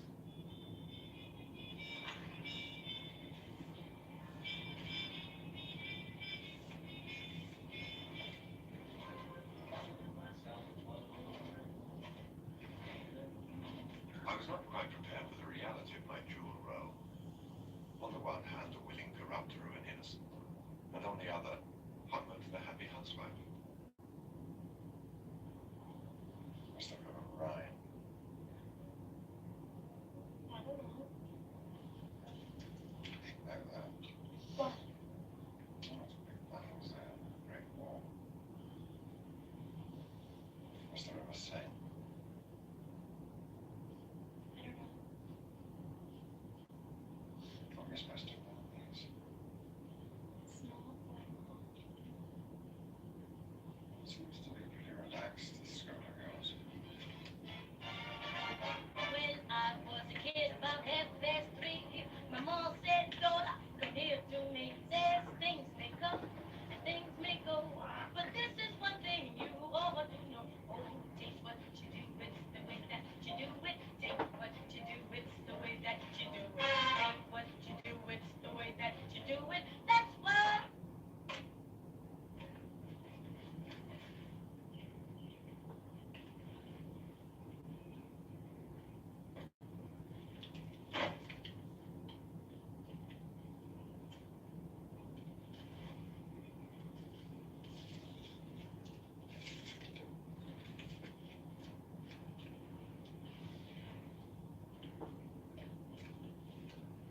I'm supposed to be in a play. Okay. No. Some play. Looks full. With the boys from Butler's Academy. I don't know. Maybe. I think it's a good idea. You're depriving me of my civil rights. You learn that language. I'm intelligent.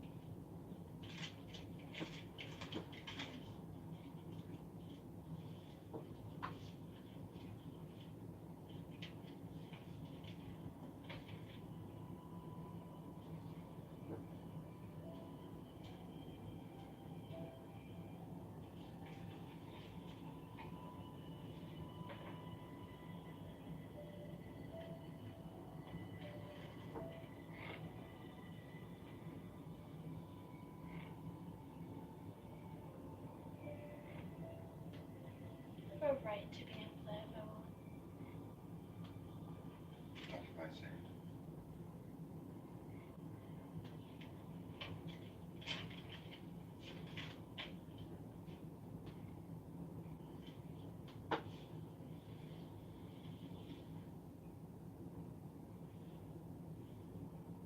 Like that.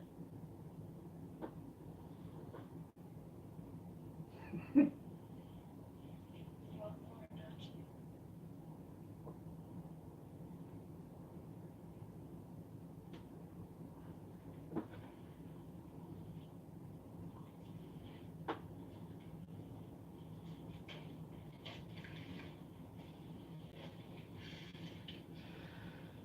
I want things too. What? Things. You know how my allowance is $1 a week? Yes, I do. Well, I think it should be $2.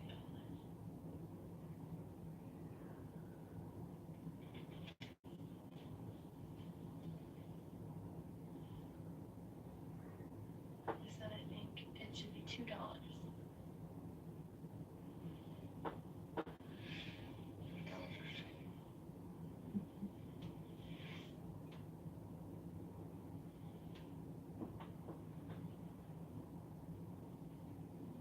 I really do think it should be $2.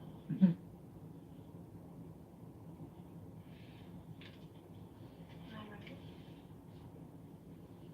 Am I right? God, yes.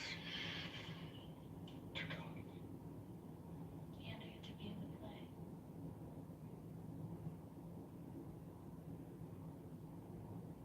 Oh, Rosie, mistress of the night, you have enchanted many a hunter's heart. But this time, my temptress. You have met your match. For far more than a hunter. I am a poet. The night has fallen on me. Hold it! Hold it! Mona! It's smooth. Like wood floors. See, look at Charles. You're Charles' hunter. You're the witch. You're bringing the hunter to your lair. I'm sorry. It's your So play out. your nymphs. Use your nymphs. Use your charms. Seduce the hunter. Look, see right there? That's the actual player. Claire Quilty. Can you believe it? Let the music transform you. Feel that you become a witch. You're a witch. You're a witch. It's training, couldn't it? Yeah, it's very good. Witch! Witch! More wind! More wind! You're a witch! Aren't you? More wind! I need more wind! Witches now! The witches dance! In the wind!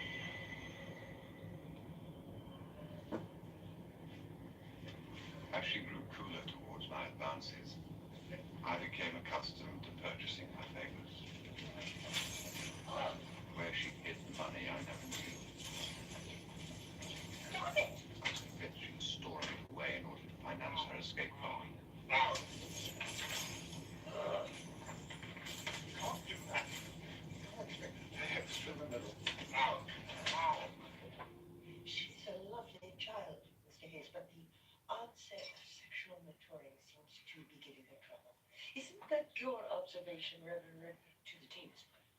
So you see, it is the general impression that 14-year-old Dolores is morbidly disinterested in sexual matters. You should never speak about these matters. Well, that's just it.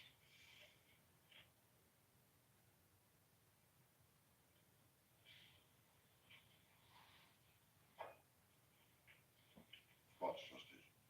That's just it. She hasn't said anything.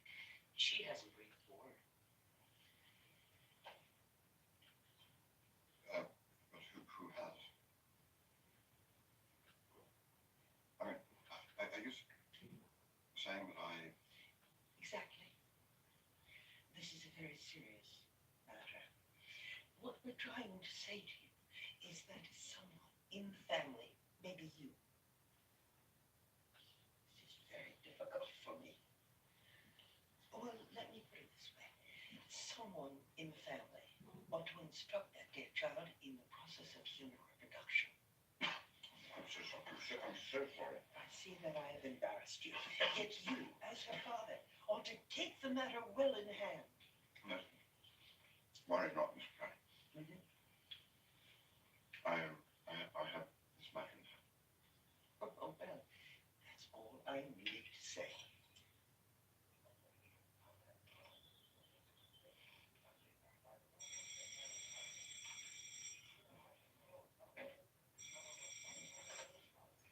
Yes. Oh, yes. Yes.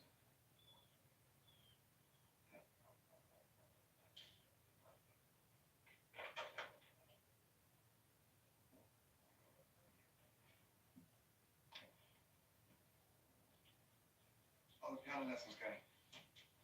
Fun. Great. Excellent. Sure. Perfect. Especially since you missed the last two. Oh, wait. How was that? I should have told you before. I was in the park. I was rehearsing to play with Mom. That's your story. That's what I was doing. Okay. Give me Mona's phone number. Mom's phone number? Come on, just give me Mona's phone number. Boston 5724.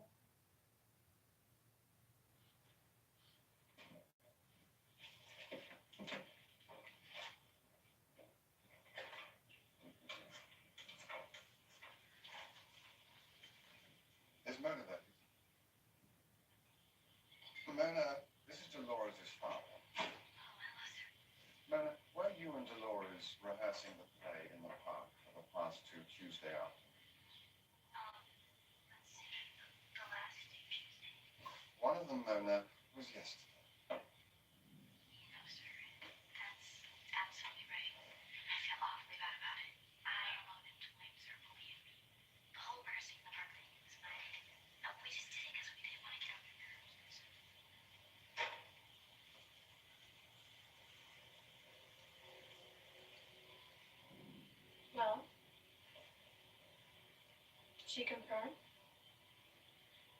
She did. Well, I've no doubt she'd be well instructed by you.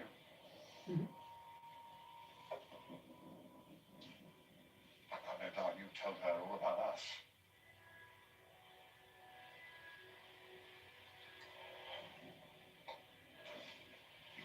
Look, this has got to stop. I don't know what it is you're up to, but whatever it is, I'll yank you out of Beardsley as fast as it takes me to pack a suitcase unless this stops. And that's what stops. You know what I'm talking about. Take it easy, mister. Now you show me every penny you Leave have. me alone, you pervert! You're running away from me. I know what you Yeah, that's right, I am! Anyone who tried to run away from You show me everything you hit. I earned that money!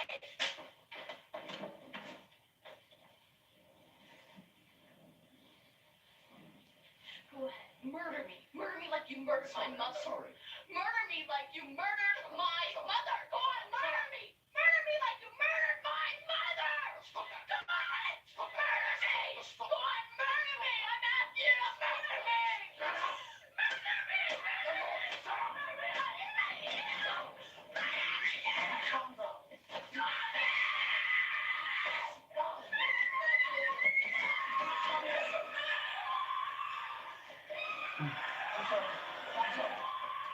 I'm sorry.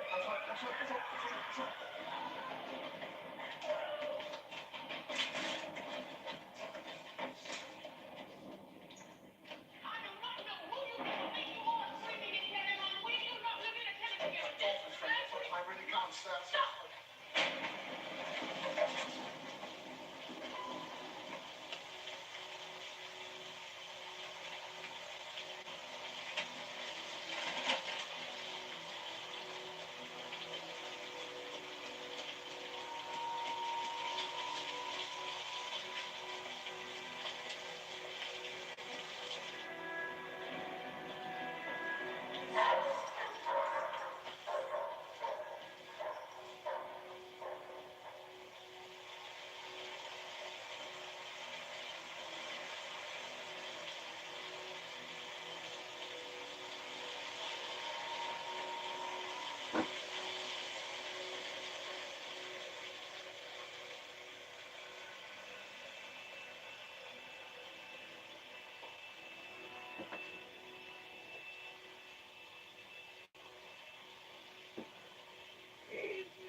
Good, I was just trying to reach you at home. Come to a decision. Yeah. So buy me a drink. What would you like? Oh, I'd like ice cream soda. The extra chocolate. Thanks. Nothing for me, thanks.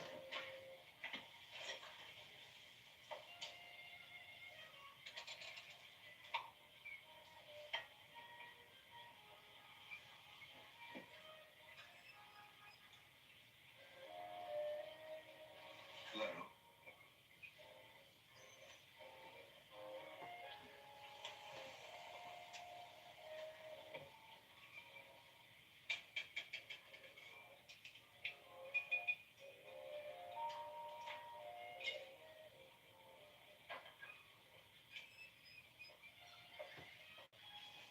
So tell me.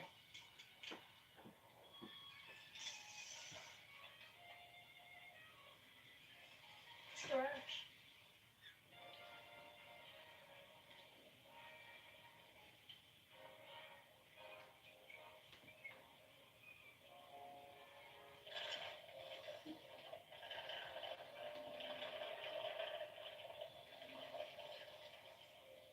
Here, let's blow this joint.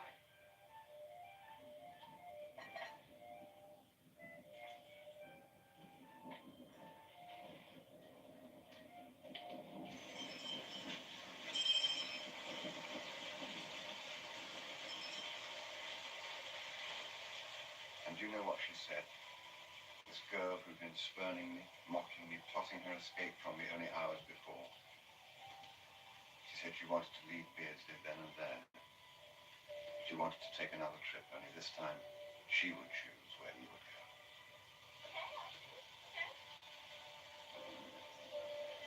Did Humbert hum his assent?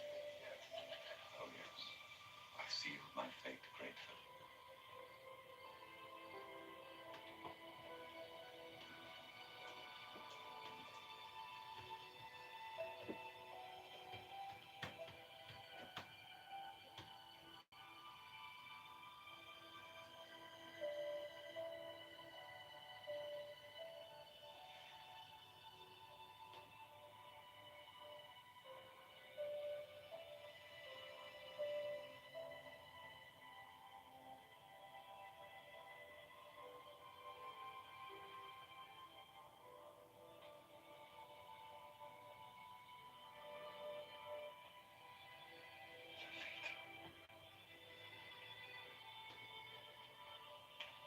Take me to bed.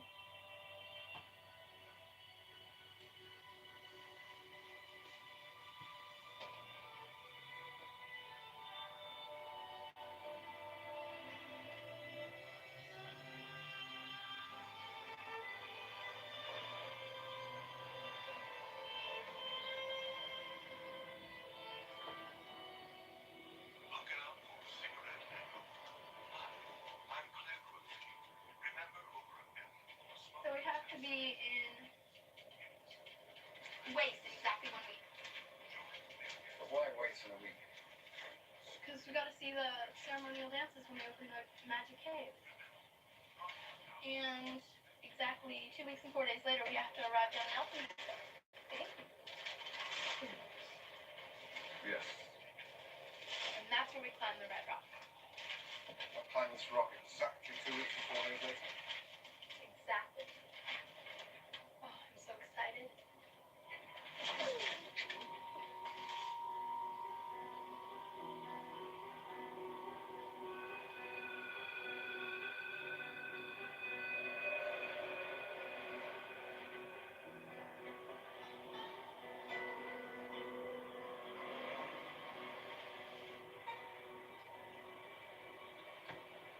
I cannot tell you the exact day when I first knew with utter certainty that we were being followed.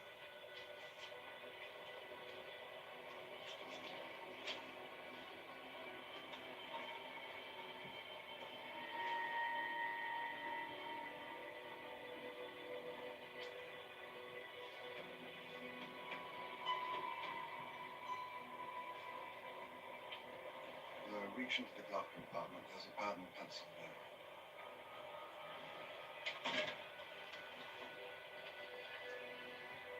Got it? Right. Write this down. Connecticut. How do you spell that? C-O-N-N. Is that it? No. Now write down PJ44396.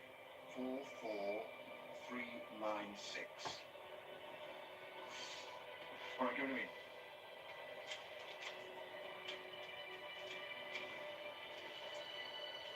All right.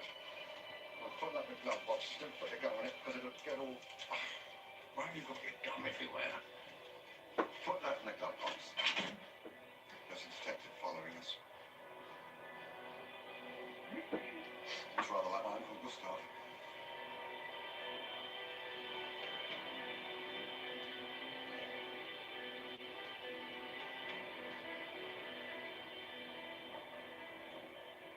He was clever, our pursuer. Kept changing cars. But his presence was as real to me as my own breath.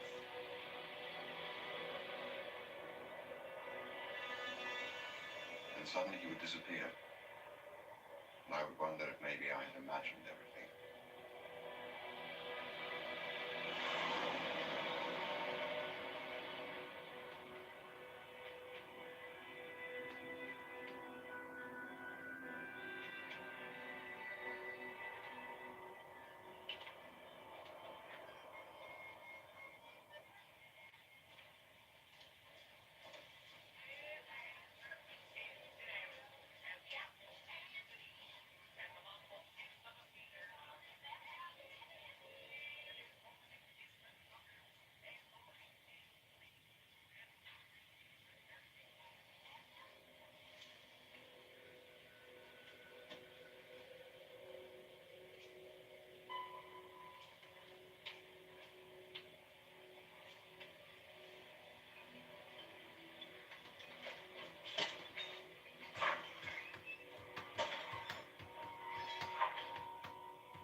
say to you?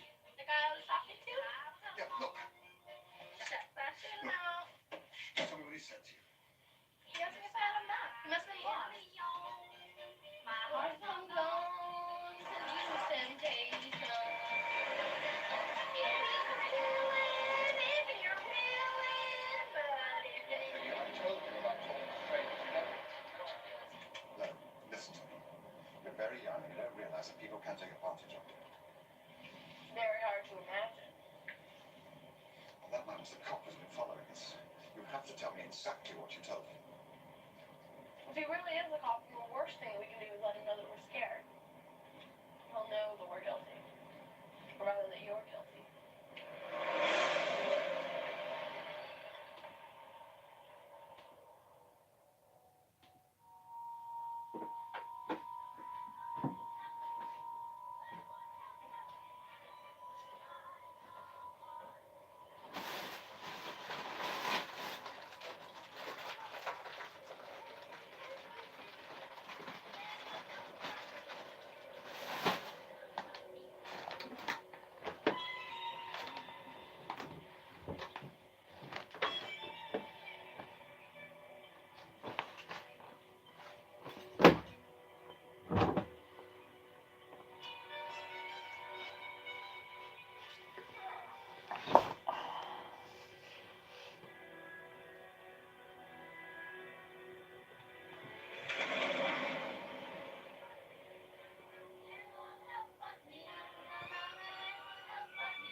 Something wrong with the steering.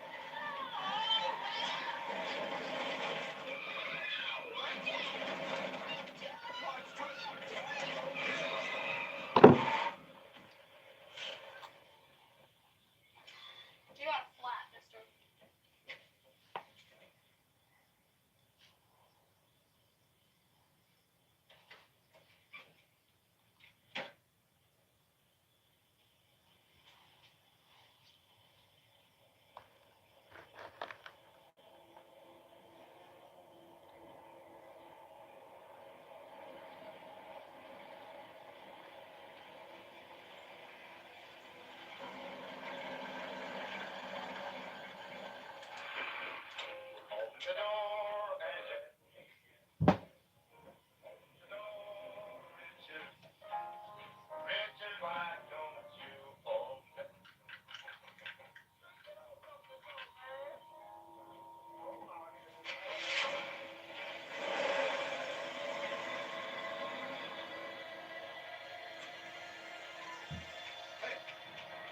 Hey!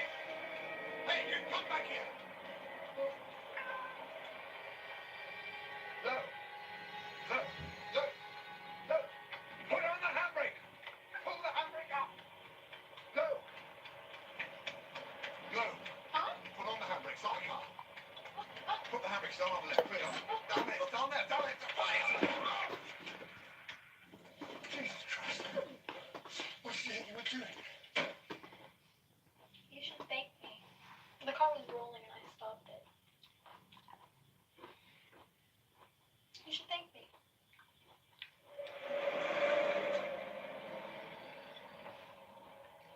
Pass me the pad and the black and white. It was smartness and brightest on the down.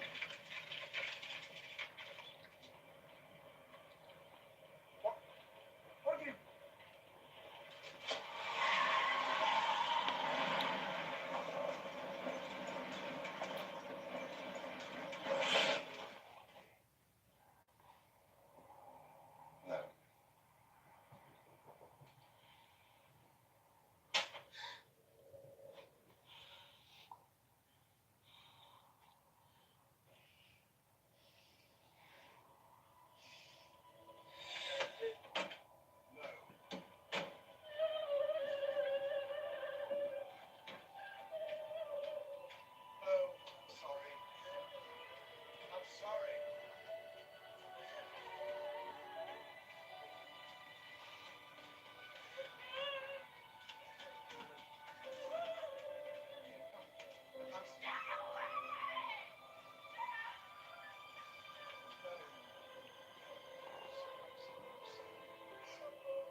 I walk down to the town and get you some fruit? Bananas.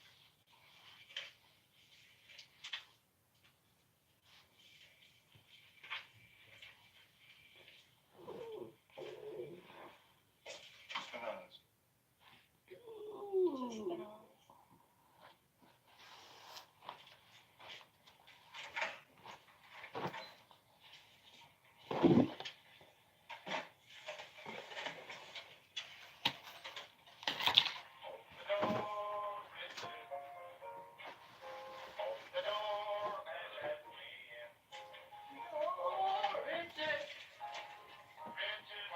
Don't you open that door.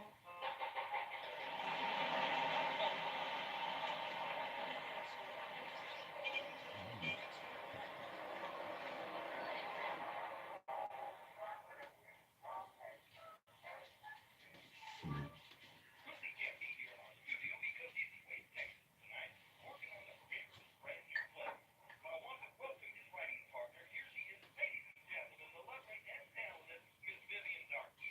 Let's give her a big, warm Texas welcome.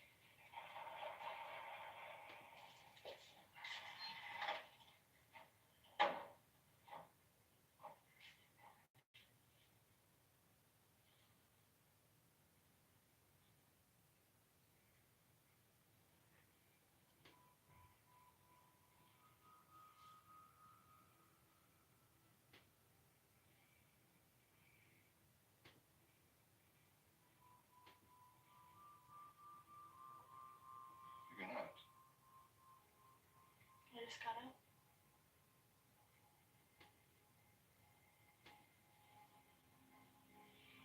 Don't lie to me.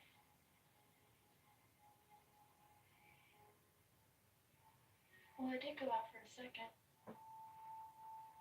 You were gone so long, I wanted to see if you were coming back.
show you room number 29. It's one of our nicer rooms. Say, what's the matter with your old daughter? Is she ill? Oh no, she's just feeling a bit,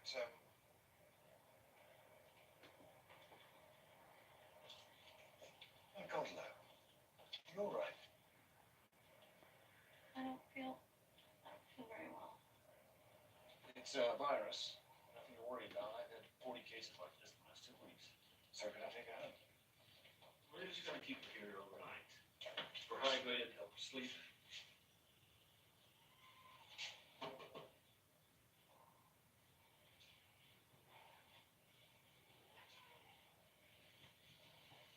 Look, why don't you go back and get some sleep? It won't help anything if you catch it too. I think I've got it already. I've got to be careful. Maybe I should stay. Go. Call us in the morning, get some rest. Here, I'll take this.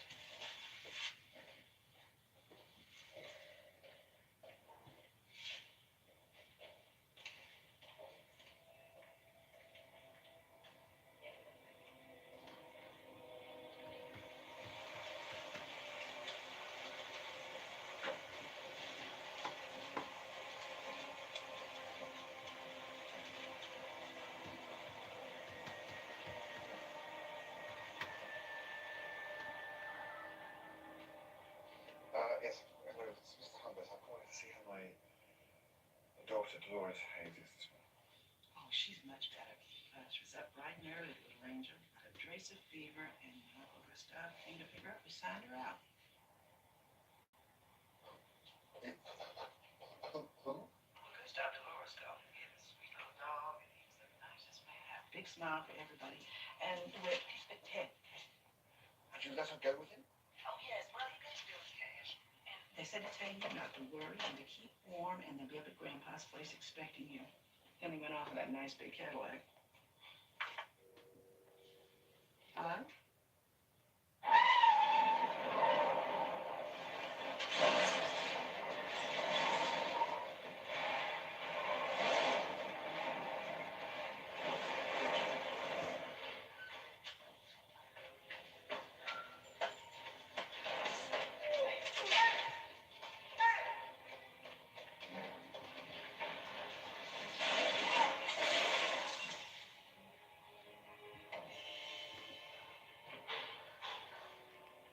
Nurse. Where is she? Somebody took her, my daughter. I don't know, dear. You need to talk to me.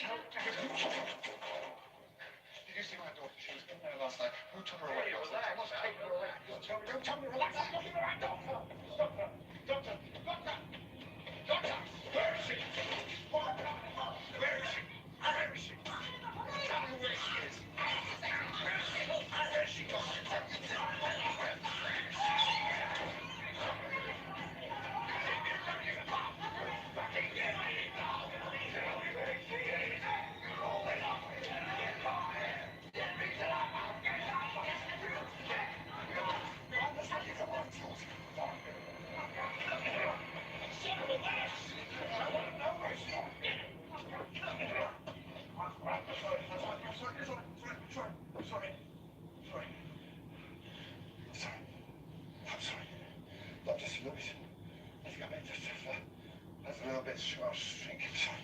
Very worried about my daughter, I see. She's with Uncle Gasol. So she'll go out. I'm very sorry. Please forgive me. She's got to Grandpa's farm. She'll be absolutely fine. We have a better place for her. Fine. Fine. Please, sorry. So sorry. Thank you very much. Sorry. Sorry. So sorry.